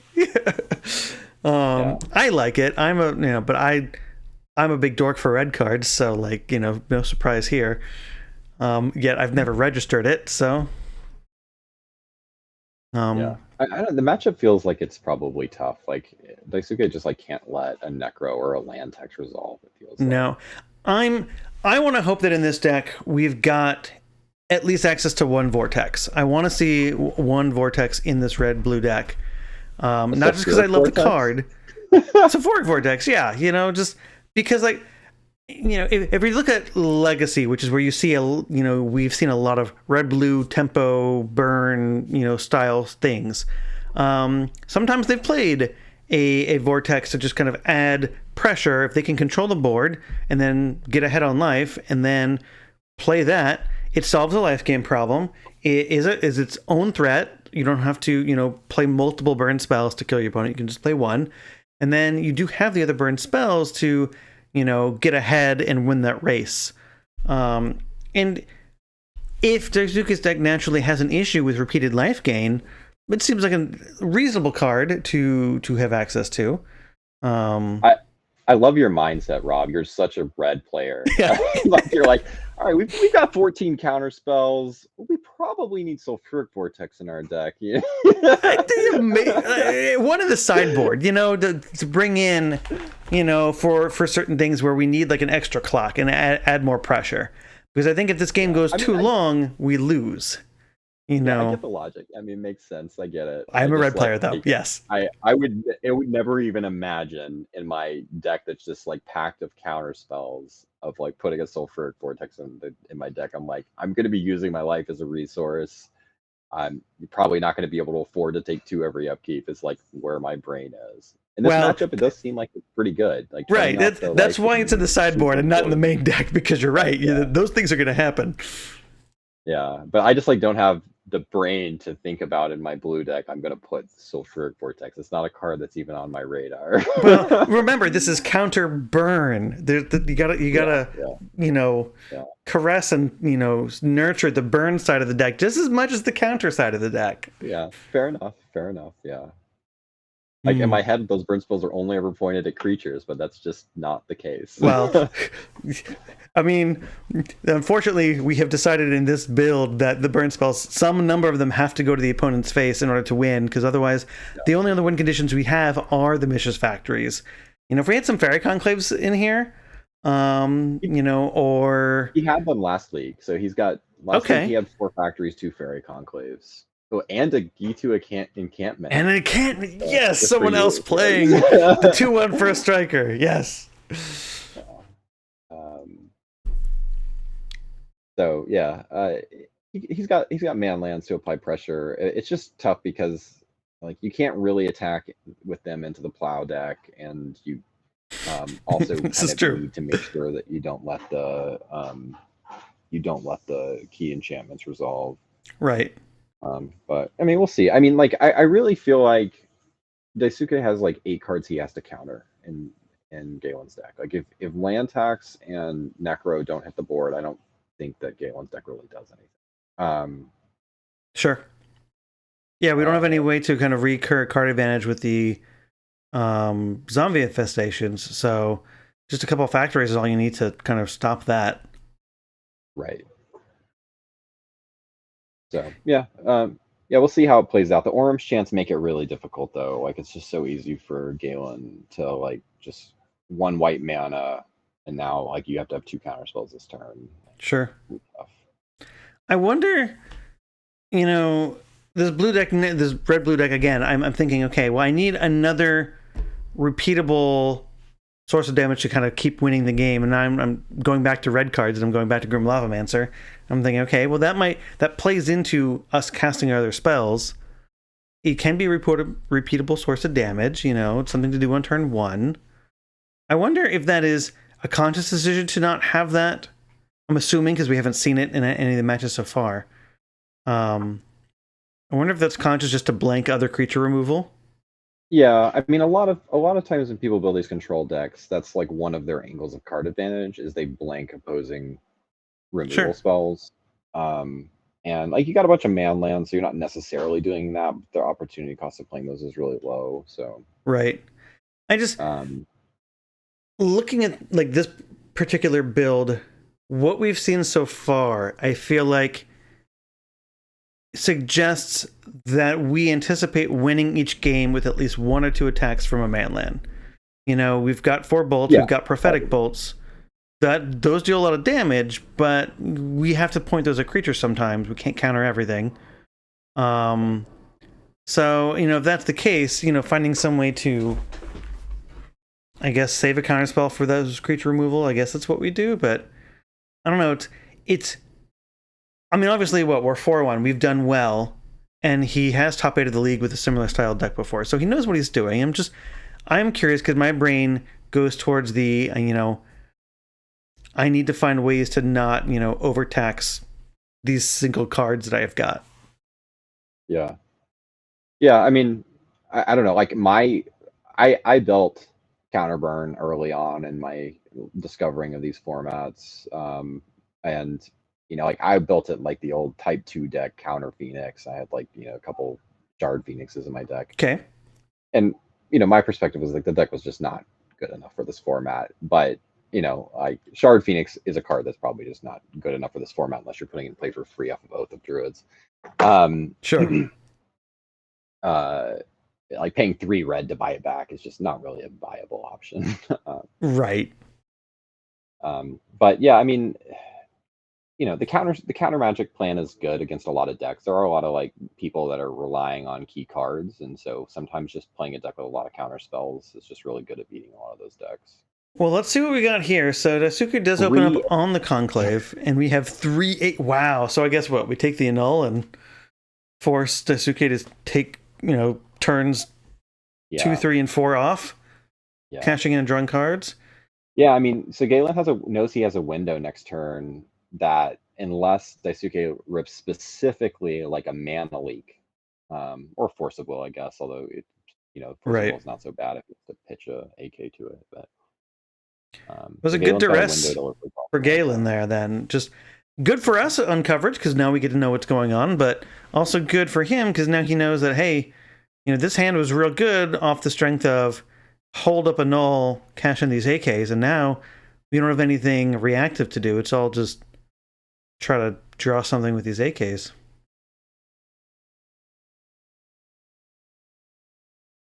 We'll see if Galen has the land tax. We're resolving it 2 We mana. have a defense grid. Okay. All right. Defense grid is a good plan. All right, we'll respond with an AK. We do not draw Force of Will. This annul is sad in our graveyard. Okay, so now we just get aggressive. Well, we have to draw some more cards to get aggressive.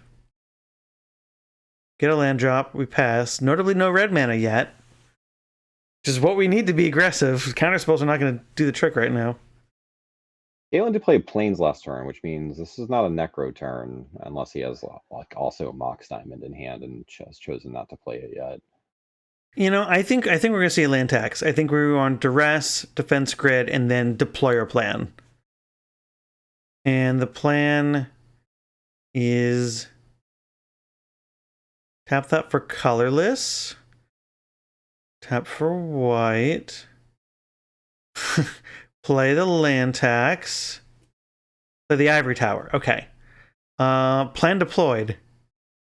Yeah, he doesn't have the other half yet, but the land tax on its own is still very good. I mean, you draw 3 lands a turn is pretty helpful. I mean, I don't know if Daisuke's deck can gain 3 life a turn. Healing salve every turn. Yeah, can we? Not a problem for him. He's got a window to potentially like find powder keg or overload. Okay, and something like that. We just deploy the powder keg. There we go. Okay, so that's step 1. So Galen will get a turn to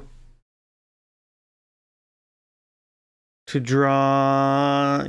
Are we more concerned about the defense grid or the tower here? I don't know. I honestly I guess it depends on if Galen does anything else here. But Galen probably just doesn't want to do anything else until Daisuke makes a decision on adding the second counter. Sure. That's fair. Because you don't want to really play a scroll rack and give him a good incentive to go up to 2. But yeah, I don't know. I don't know how he wants to play this. Well, Daisuke has played 3 AKs, so we could have a whole brand new hand now. Yeah, I mean, he does. I mean, at least 3 of them are on the battlefield. He drew 2 islands and a powder This is keg true. since then. Sure. So, if we have counter spells, maybe we care about the defense grid, but we still don't have any red mana. No mountains. But we're going to draw a card. We're going to see what comes of it.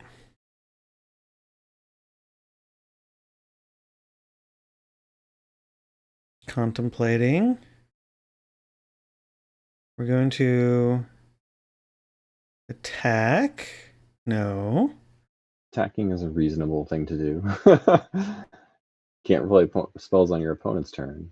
Right. And we need to...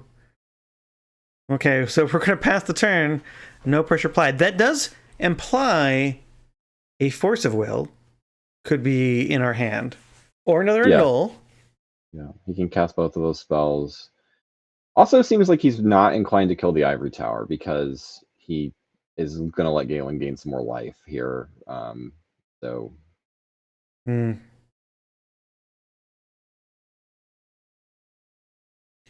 This is true. We did play a land, which does allow Galen to play another land as well. I guess we can't win on 3 land. Daisuke cannot win on 3 lands, so we are forced to play more. And did Galen choose not to activate the land tax? Guess Yeah, not. we He was probably would have a expecting full grip. We only have he 6 gained basic 2. lands. We don't have any way to recycle them. Why pull them out of our deck prematurely? Yeah, I guess. I mean, I would rather just get them out of my deck for now. But Wow, but if we're already at a full grip, then we lose cards, right? Then we'll end up with yeah, he's gonna have to discard. Yeah. I mean, I don't know. I would like. I presume he can cast at least 1 or 2 spells. So like, I would at least go get 1 or 2 lands. Sure. But I don't know. I'm pretty aggressive with my land tax searches. I don't mind if I have to discard spells. Granted, he's also on a very small number of Yep. very small number of basics. All right, so we're casting the Necro, and we are going to... Okay, so here's the force check. We do have the 3 mana. Pay for the shields to go down. This will resolve, and Necro will be countered. Okay. Step 1. See if we can do the same thing Interesting again. did play the 4th land, so land tax is turned off at the moment. But I mean, Daisuke still doesn't have red mana, so he sort of has to play land. Right, yeah, I don't... Okay, so we are going to go up to 2, which does mean we want to get rid of this defense grid. Okay, and we have the second factory. So we can start turning the corner here and start applying pressure. That tells me we've got a handful of counter magic, though. Yeah. And also, like, basically doesn't have a reason to blow up the defense grid until there's another...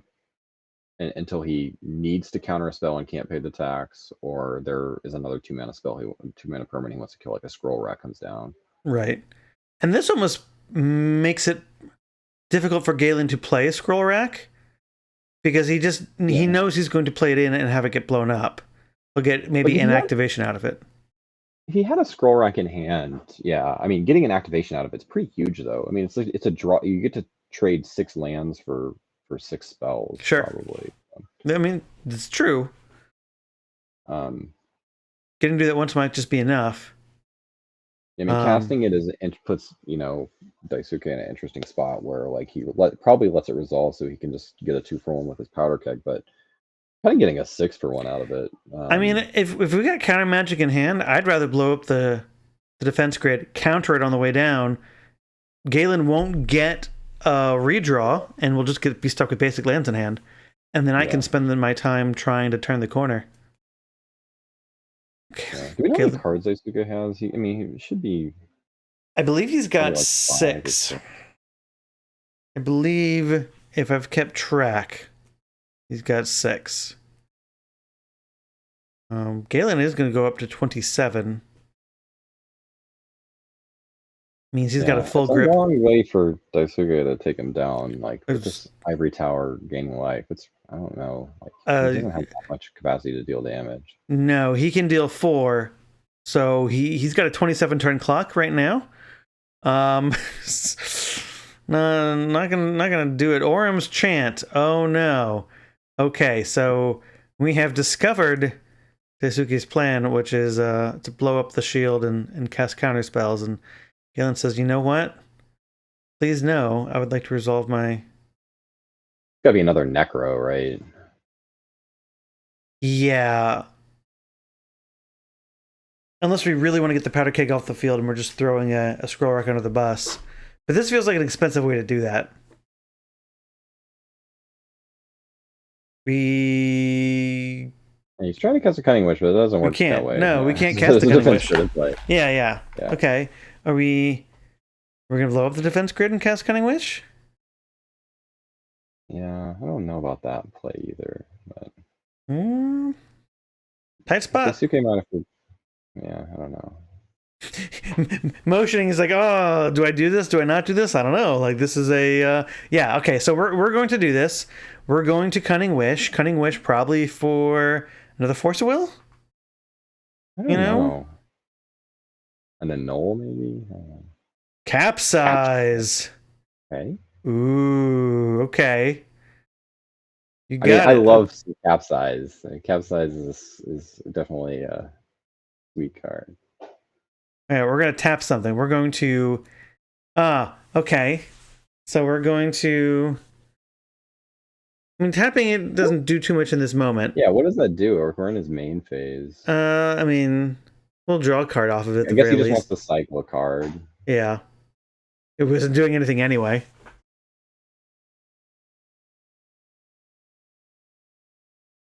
All right, Orm's Chant resolves. Now, what do we see here? Black, black.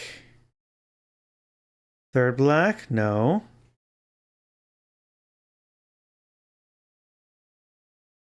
Okay, yep, we had it.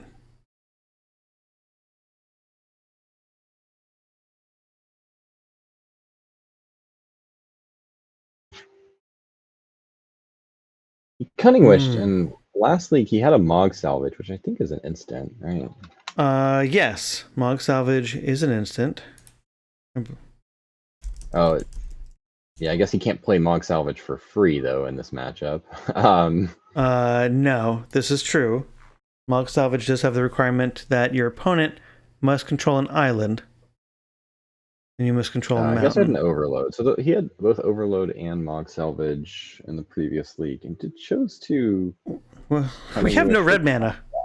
We have no red mana, so we have no mountains for Mog Salvage, and we have no mountains to cast Overload or anything. So this is...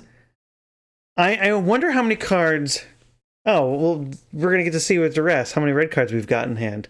Only one. Okay, what is that, a Pyroclasm? A nice Portal 3 Kingdoms card there, the Rolling Earthquake. Oh, Rolling Earthquake. Okay, yeah, that makes sense. Okay, wonderful. Is that Two Teferi's responses? It is Two Teferi's response to protect his...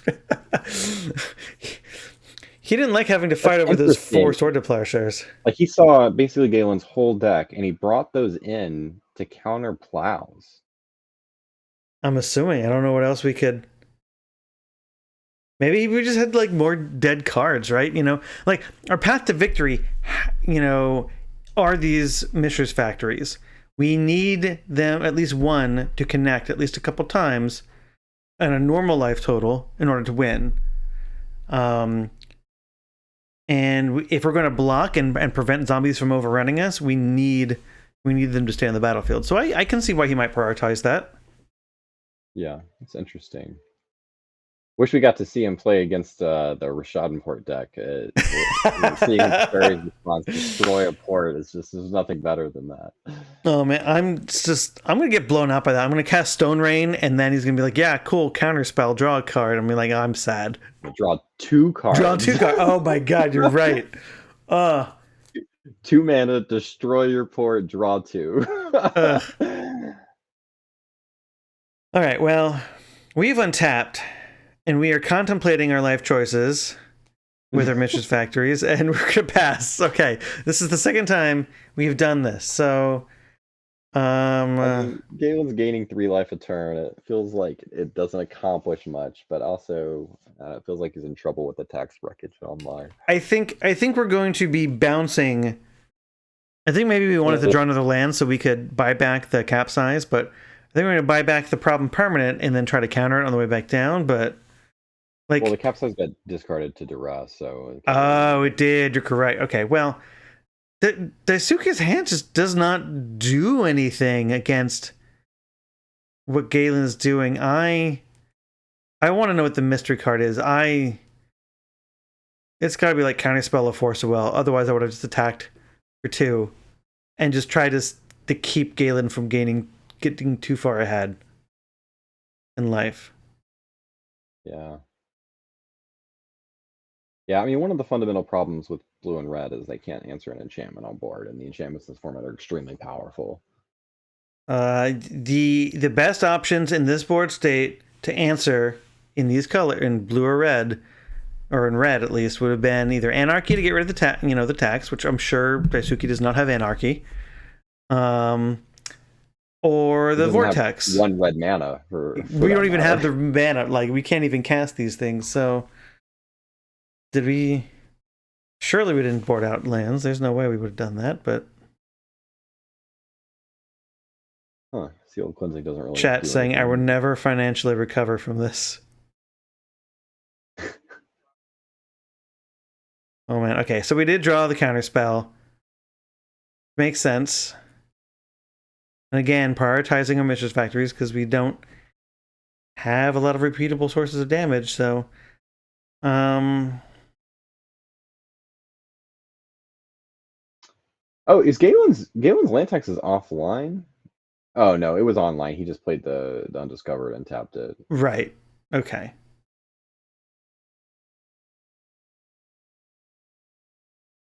Alright, so we are... battling? Yeah, battling for 2. Okay. That's right, go down to 28. No more gaining life.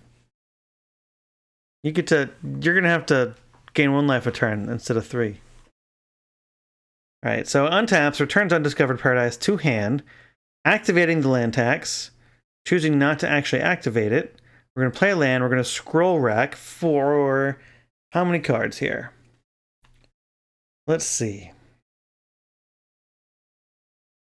Wait, what's happening? We are activate in main yet. phase 1, and we are deciding how many cards to scroll rack.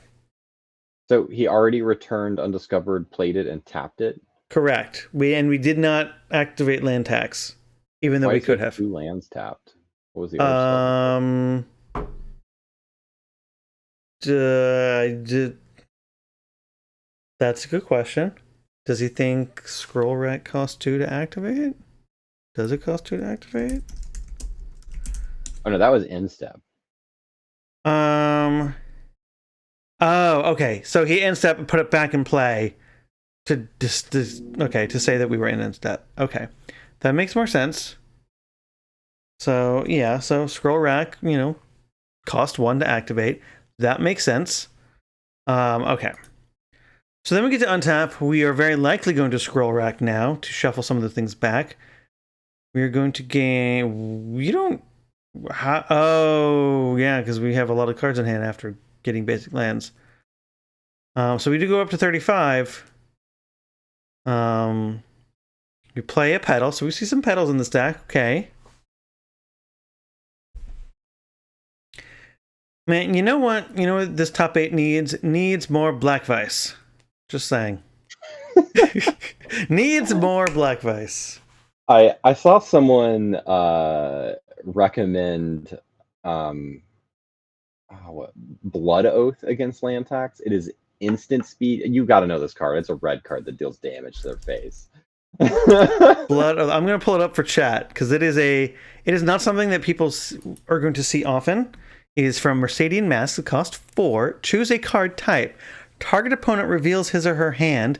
Blood Oath deals 3 damage to that player for each card of the chosen type revealed. So yeah, if you keep a grip full of lands in your hand and you get Blood Oath, it's like, price of progress on steroids. The key is it's an instant, right? It is. And so you can respond to the scroll rack activation and be like, dome you for your lands. Yep. Which is cute. I mean, Galen's at 35, so this is irrelevant at this stage in the game. But there are opportunities against land tax that this could be, I mean, if he had 7 lands in hand, that's still 21 damage, and that's like huge. Yeah, I mean, 7 lands is like a little bit like you're hoping and wishing for that, but it's probably not true. Sure. You can pretty much count on there being 9 in response to a scroll, 9 damage. Response to a scroll rack activation. So chat's saying that one of the outs that Desica could have could be a meltdown.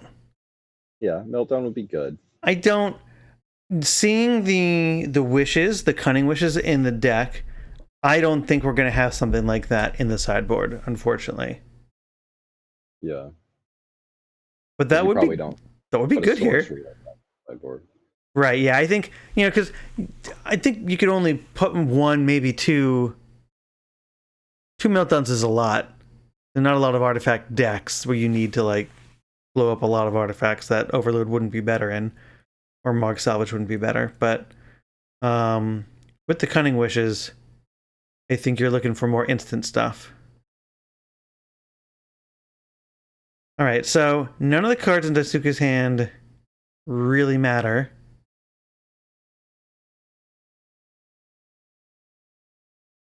So we're just going to attack for 2 and try to keep Galen's and life total someplace reasonable so that if we can find a way to stop what's going on, we have time to maybe close the game out.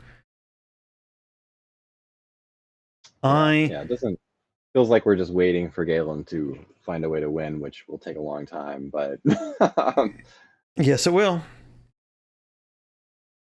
I mean, it's very possible Galen has drawn more cards than Daisuke at this point.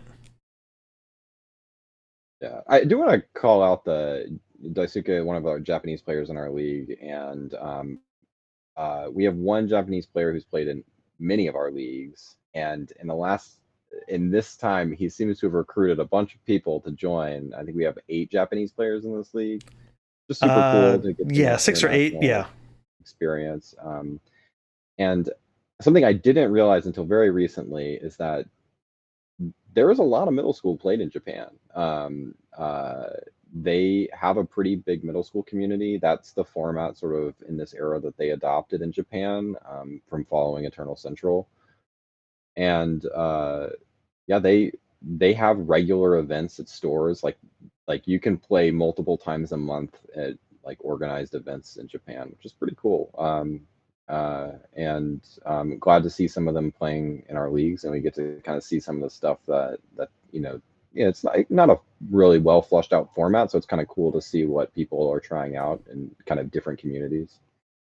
Not only is it cool to see them in this, play in our league, but they consist, let's see, 1, 2, 3, 4 of the X ones, 4 of the let's see, there's 4 of the like 8 X ones or 9 X ones or better, and then there are at least 1, 2 more that I think are X2. So not only is it cool to have them in our league, but they are kicking our league's butt. For the most part, they've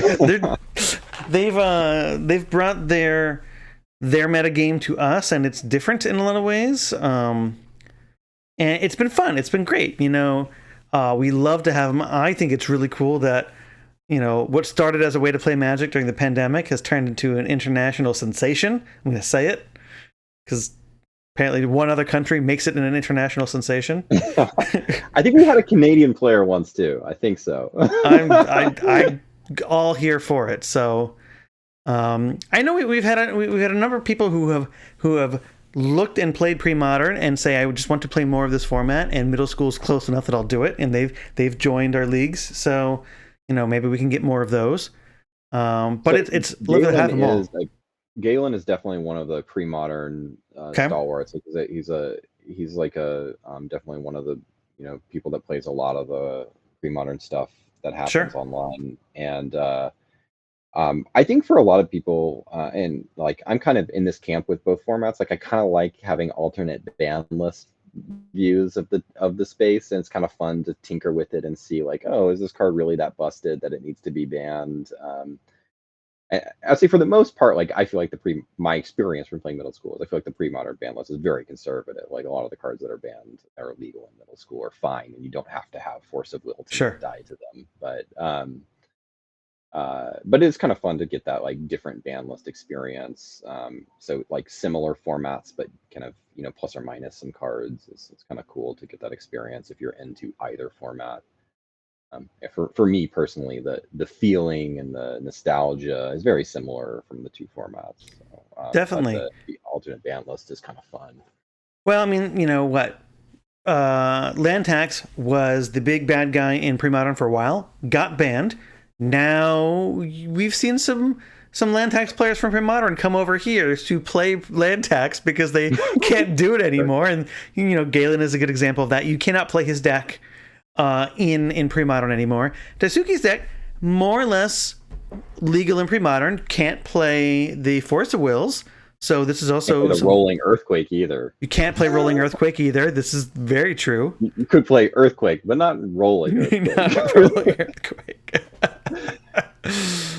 And Necropotence, sure. So chat pointing out that Necropotence also in Galen's deck cannot do that. Never could do that in pre-modern. Necropotence was banned, so definitely get to, see some expanded archetypes and some other things that wouldn't exist. But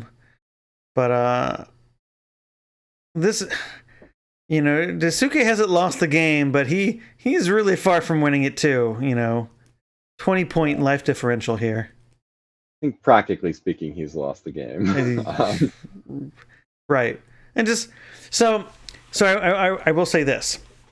I know I was on stream last week. I got a lot of flack for overloading the turn 1 ivory tower instead of the Mox Diamond, maybe rightfully so. But this is exactly why I did that, because as a red deck, or a deck that wins with these sorts of cards, if the ivory tower just goes too long, like, even if you haven't lost the game and you've somehow managed to stay in, you can't win. You can't overcome. You can't close out the game fast enough. And now, like, the window, like, closes even more. Like, Galen's got too much life, and now has a zombie infestation, and plenty of fuel for the zombie infestation, I feel like. So I don't think there's any combination of cards now in Daisuke's deck to get him out. I suppose if we could, maybe melt down and then capsize the zombie infestation and counter it on the way back down and leave Galen with 0 relevant permanents, then in, 10 to 15 turns, we could attack him back down to 0. It's, I think Ivory Tower is hard for this style of deck. The zombie infestation, so can potentially start applying some pressure, but the Mistress Factories are going to make this game still take a while. Yes. Yes, and they are. You can't really plow the Mistress Factories with 2 Teferi's responses sitting there, so. No. But we still have any. We finally have a red source on Daisuke's side. We finally drew the Shivan Reef. That's true. So we could Rolling Earthquake. Yeah, Rolling Earthquake is going to make the slowly amass zombies plan take extra long. It will, but it's also going to, take a little bit of damage on Daisuke's side. And it does mean you kind of take a turn off, and Galen can still just make zombies end of turn. So it's rough. Yeah. We're going to scroll rack some more. Scroll racking for like 37 or something here. Look at that. So. Wow. I think that he'll probably duress away relevant cards, but we'll see how this plays out. But I can't imagine there's any way that Galen can lose this game. Accidentally decking himself is the only thing I can think of. Yeah, he could accidentally do that. Activate scroll rack with more than you have in your deck. Yeah, like, oh, I don't want the 20 cards in my deck. Oh, I only have 17 in my library. Oops, that was a mistake, Yeah.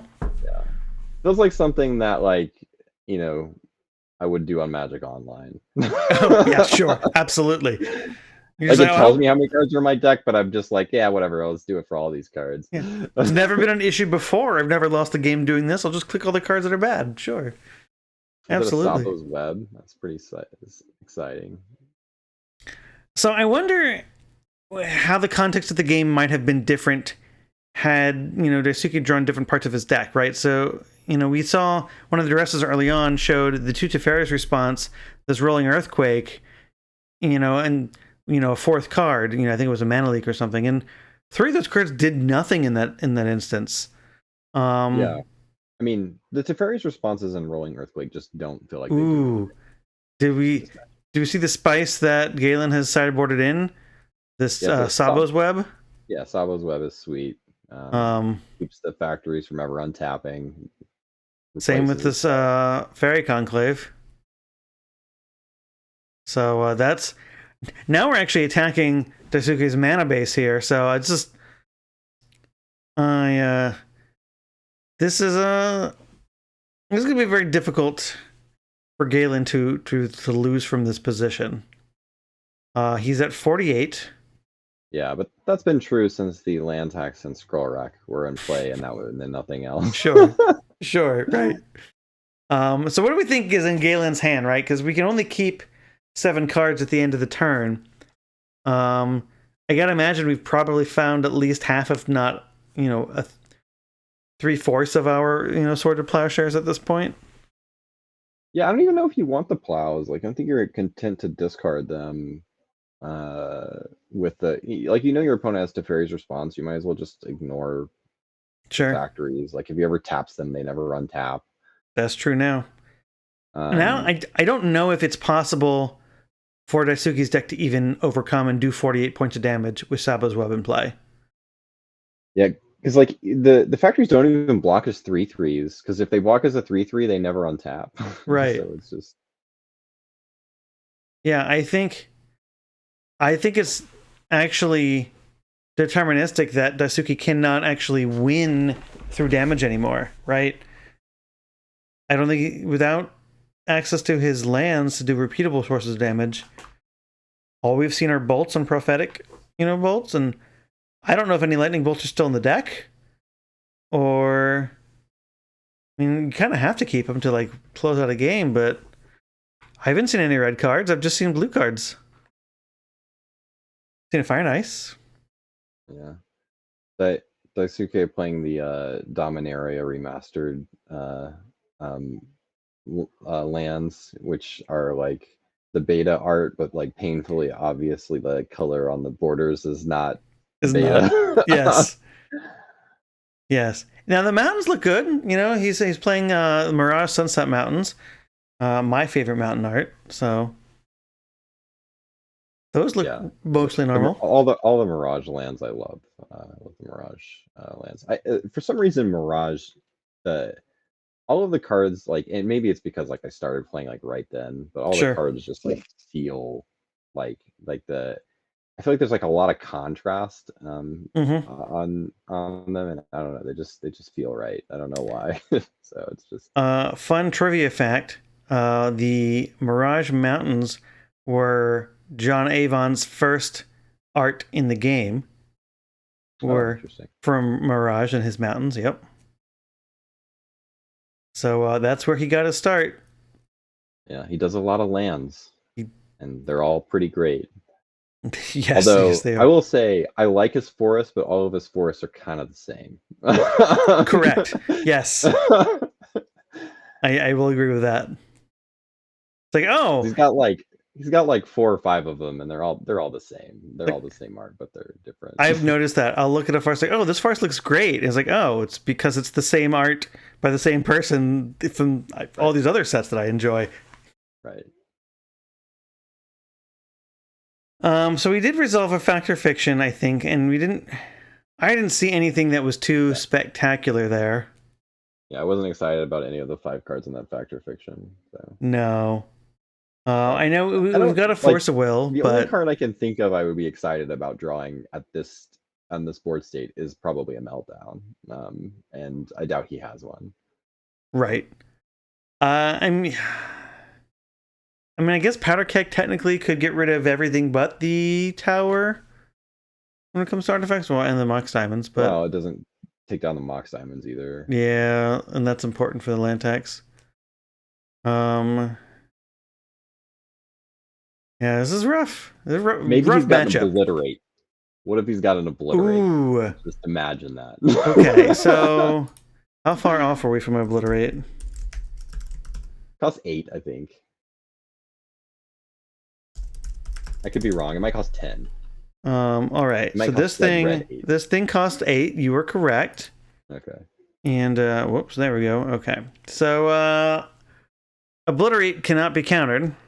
Destroy all artifacts, creatures, and lands, but we don't get the land tax. But we don't get the land tax, so land tax just gets him out of here. All right. He's not going to do it. Back to the drawing board. Oh no. We need anarchy. Worded the same. Anarchy. You gonna like chain anarchy into Obliterate? Is that the plan? And then yes. I don't know if you win. Like maybe you mill him before you die. I'm not sure. No, yeah. Zombie Infestation survives those 2 things. Oh my god, that's just the worst. Like, just you nuke everything, and then suddenly you have lands and you have zombies and you've rebuilt for free, and I'm drawing 1 card a turn, so this is a problem. Yeah. Yeah, all right, I so do kind of enjoy that there is a fringe playable deck that really gets to play Obliterate, like the Balancing Things deck. oh, okay, sure. Well, Daisuke can't play. Limited resources might get him into this position. That would equalize the land count. Turn off the land tax. Nah, we just need Meltdown. That's what we need. Yeah, limited resources can't be good for Daisuke. He's going to sacrifice lands. Yeah, well, I mean, it turns off the land tax. So we stop the shenanigans, but it's already too far, right? You know, Galen's at 52. Yeah. We need Meltdown. Going deep in your bag, calling limited resources. Right? That's a deep cut. Guess what doesn't even have white mana? Like, no, he doesn't. How are we casting this? No, he does not. All right, we're just gonna cast a Fact or Fiction, and we're gonna tap a Fairy Conclave. See, okay, we found some mountains. Don't have anything relevant to cast with them, and all I see is like blue cards. Where are the red cards? Where was Daisuke's win conditions? Was the plan to just counter land tax and scroll rack and then try to kill with factories? Like, I guess. Also, I'm pretty sure those mountains are also Dominaria remastered. They are.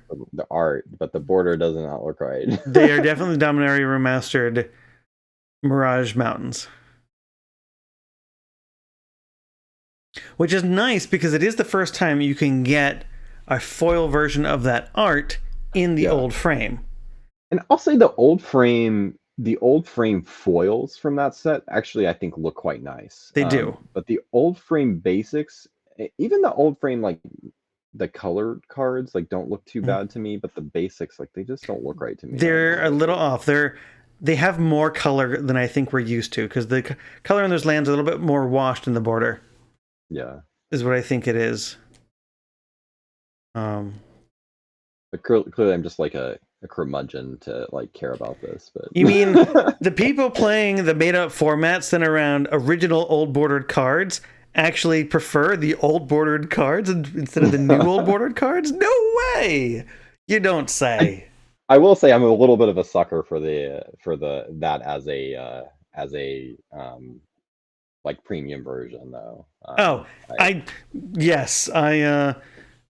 I bought a set of Gambles when those got reprinted into Old Border again, because it was like, oh well, now I can get them cheap, but you still have the Old Border.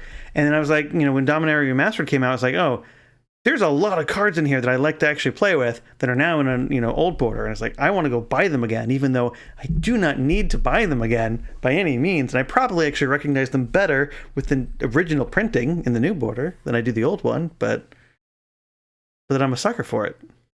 Right? Yeah, same.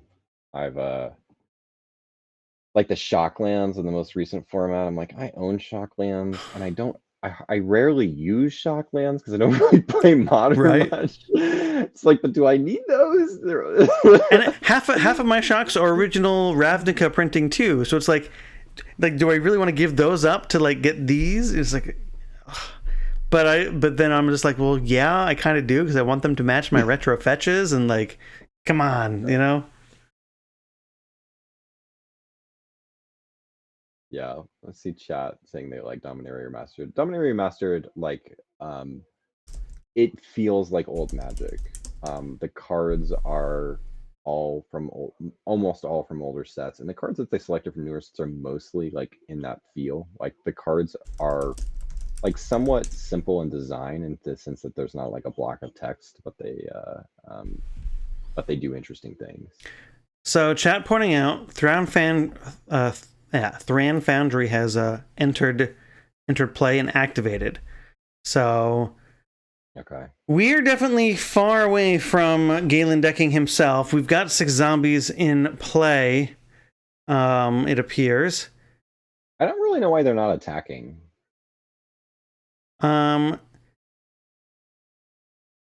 Yeah, I mean, now they're just getting wiped away, but like, Well, there's no reason not to attack with even a single zombie with a Sabo's Web and play. I think that they happened. We did the double land tax trick, discard all those extra cards, shuffle them into our library. We're going to do the same thing again this turn, and we just forced Daisuke to do that. Now Daisuke has dropped to 15 between taking pain land damage and some actual splash damage from his rolling earthquake. But yeah, now that trick's out of the bag. We've got the 4th AK, so we can, reload our hand with, more cards and see what we get. But chat's saying that to fair response and rolling earthquake, that Daisuke has definitely won the moral victory here. I like that.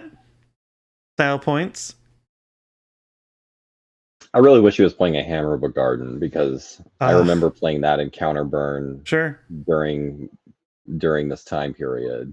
Well, I can get behind that. I remember thinking that card was incredibly good, and looking at it now, it feels just incredibly bad. Like, when am I paying 5 mana to put this card in my hand? Right. But you know what? That would be a repeatable source of damage, which would be a card that we are looking for in this style of deck to try to come back from this. He's like, it's going to cost him 3 life to put it back in his hand with his current Well, board. yeah, on this board, it's awful. It is absolutely awful. He's not going to race with the mana sources he has right now. All right, so Galen is going to untap and start doing more of his scroll rack shenanigans.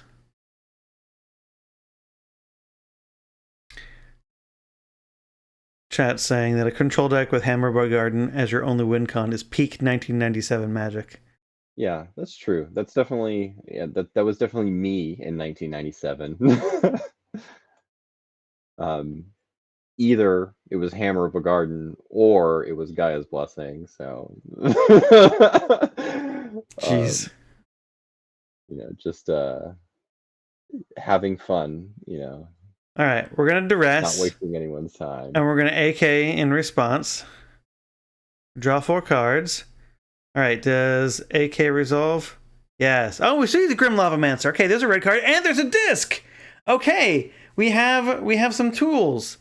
Grim Lavamancer. Disc is hitting the bin. I'm pretty sure. Oh, disc is disc is not long for this world, but it's nice to know. Like, hey, look, we were playing with a purpose. We had something important. So, right. We drew 4 cards because that was the 4th AK this turn or this game. I do like to see the Lavamancer. That is nice to see in this deck. Disc is down. Do we think we have another disc in the deck? It looks like he is conceding. Okay, yeah, because we don't have any more tools. Okay, well. Notably, there's a disc on his playmat, so I appreciate that. There is a disc on his playmat. Okay, so Daisuke did have an out. We did have a repeatable source of damage and a way to wipe the board clean, which might have been enough to get Daisuke back in, real contention for this match. But looks like we brought in a Mog Salvage, Forbid, and a Null. Man, well, Galen's gonna win this 2-0, and secure his spot in our top 8. So wonderful. First time in the league, first top 8. I think that's wonderful. That's great. Now Daisuke's not out necessarily. We'll see how the final standings shake up. He may still squeak in at 8th or possibly 7th, depending on how tiebreakers are. There's a lot of weird things, right? We have one undefeated player. We have Lorian. If he wins, everyone he's beaten, who is, X2 or X1, has really good tiebreakers, and that may change some things up. I have on good authority that that Lorian lost. So Lorian, we have. And not just good authority, I can confirm, looking at the records actually right now, Lorian did lose 2-1 to David. So that is the scenario. Just posted it in chat right now. Oh. that is a real good way to to do it. Okay, so that means this is the most exciting sort of prospect for some of the standings, because now we've got all X1s and a few X2s. And I think this is a scenario where we have, I believe, 3 X2s might make it. I think 2 X2s. Two. I think 2. Okay, yeah. No. Because now we have Lori and his opponent are locked at X1. Okay, so yeah, we have 1, 2, 3, 4, 5 matchups. Yeah, we have at least 6 X1s. Okay. Nope, this is true. Yeah. All right, so we're going to have 2 X2s make it. We don't know which ones they're going to be just yet. Lorian losing, I believe, hurts our previous match's chances of getting into top 8 and squeaking in. So we'll see. It's kind of hard to tell, but it'll be exciting. And as soon as we know what the top 8 is going to be, we're going to let you all know what the top 8 is going to be. It'll be fun. So if you've watched our last leagues, we know that we do cut to our top 8. And when we stream next week, will be the last stream of the league, in most circumstances. And we will conclude with the top 4. So the quarterfinals, rather, will actually play their matches off camera, or at least off stream. We'll probably encourage them to, play in our Discord. We can all watch, have fun. But we will bring you 3 matches of Magic next week, both semifinal matches and the finals, if we are able to. I say that because we are going to have an anticipated plethora of Japanese players in our top 8. So time zones get a little kind of wonky. It's difficult sometimes to coordinate this time for some of those players. So we are going to do the best we can to bring you those games and bring you something exciting to watch. Anyone you're rooting for or hoping to see in top 8, Webb? This is probably blasphemous to say, but I kind of want hockey to win because I feel like it's not an invitational if hockey's not there. It's funny that you say that, because I was thinking I want to see a Lauren win because I haven't seen it like in our leagues, do well before. So that just seems kind of fun. But I'm also conflicted because, it's hockey and he has been to all of the things and won more than we want him to. But yeah, no, I think that will be fun. He hasn't won Vintage Champs yet, and another regular in our league has. So I just feel that's like I true. need to point that out on stream. We need to actually. We need to say that, yes. So middle school world champs, whatever, but vintage champs, that is a real thing. So much harder to pull off. Much harder to pull off. That one's actually on Watsy's website. So,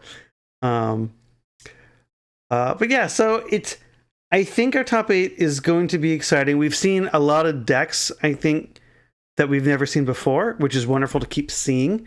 I think, this is the 4th year we've been doing leagues, and we've probably done 10, 15 of them by now? Something like that? Something like that. Yeah.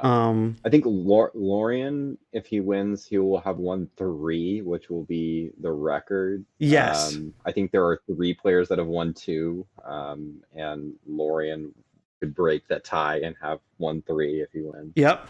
Lorian is one of them. I believe I'm one of them, I guess. Yeah. And then the 2 of us. Yeah. 2 of us. Yeah. I was like, it's got to be you, right? Like I can't think of anyone else right now. We've had multiple. We've had other players have made the finals twice and not won all of them, but they've done that before. Ty probably has the most top 4s without winning. He's done that a lot. Yes. But yeah, I think it's going to be kind of an interesting meta, I think, in the top 8. We've got, we'll see. I don't know if hockey's played his matchup. But I know we have Burn and Mono White Rebels. Yes. We have the Necro Tax Rack deck that we just saw. Yep. And then I know there could be an Alluran deck. There could be the Red Green Oath deck. So I think kind of no matter how this shakes out, we're going to have a pretty wide variety of decks in the top 8. I'm looking forward to it. I'm excited to see what happens. And one of my favorite parts too is at the end of the league is everyone sharing their decks that they've played, and the stuff that we haven't seen, that may have gone X3, or X4 that is still fun, but maybe wasn't quite built right, but maybe might be built better next time. It's a lot of fun to kind of see what people have come up with. Because we, like I said, it's exciting to see new decks after all these leagues, because the format is still evolving and being innovated on. Yeah, for sure. Yeah. So anyway, it'll be fun. And also, check out we have a vintage event. If you're in Texas in a couple weeks. Absolutely. I think it is on March 23rd, if I'm not mistaken. So make sure to check that out if you're in the area.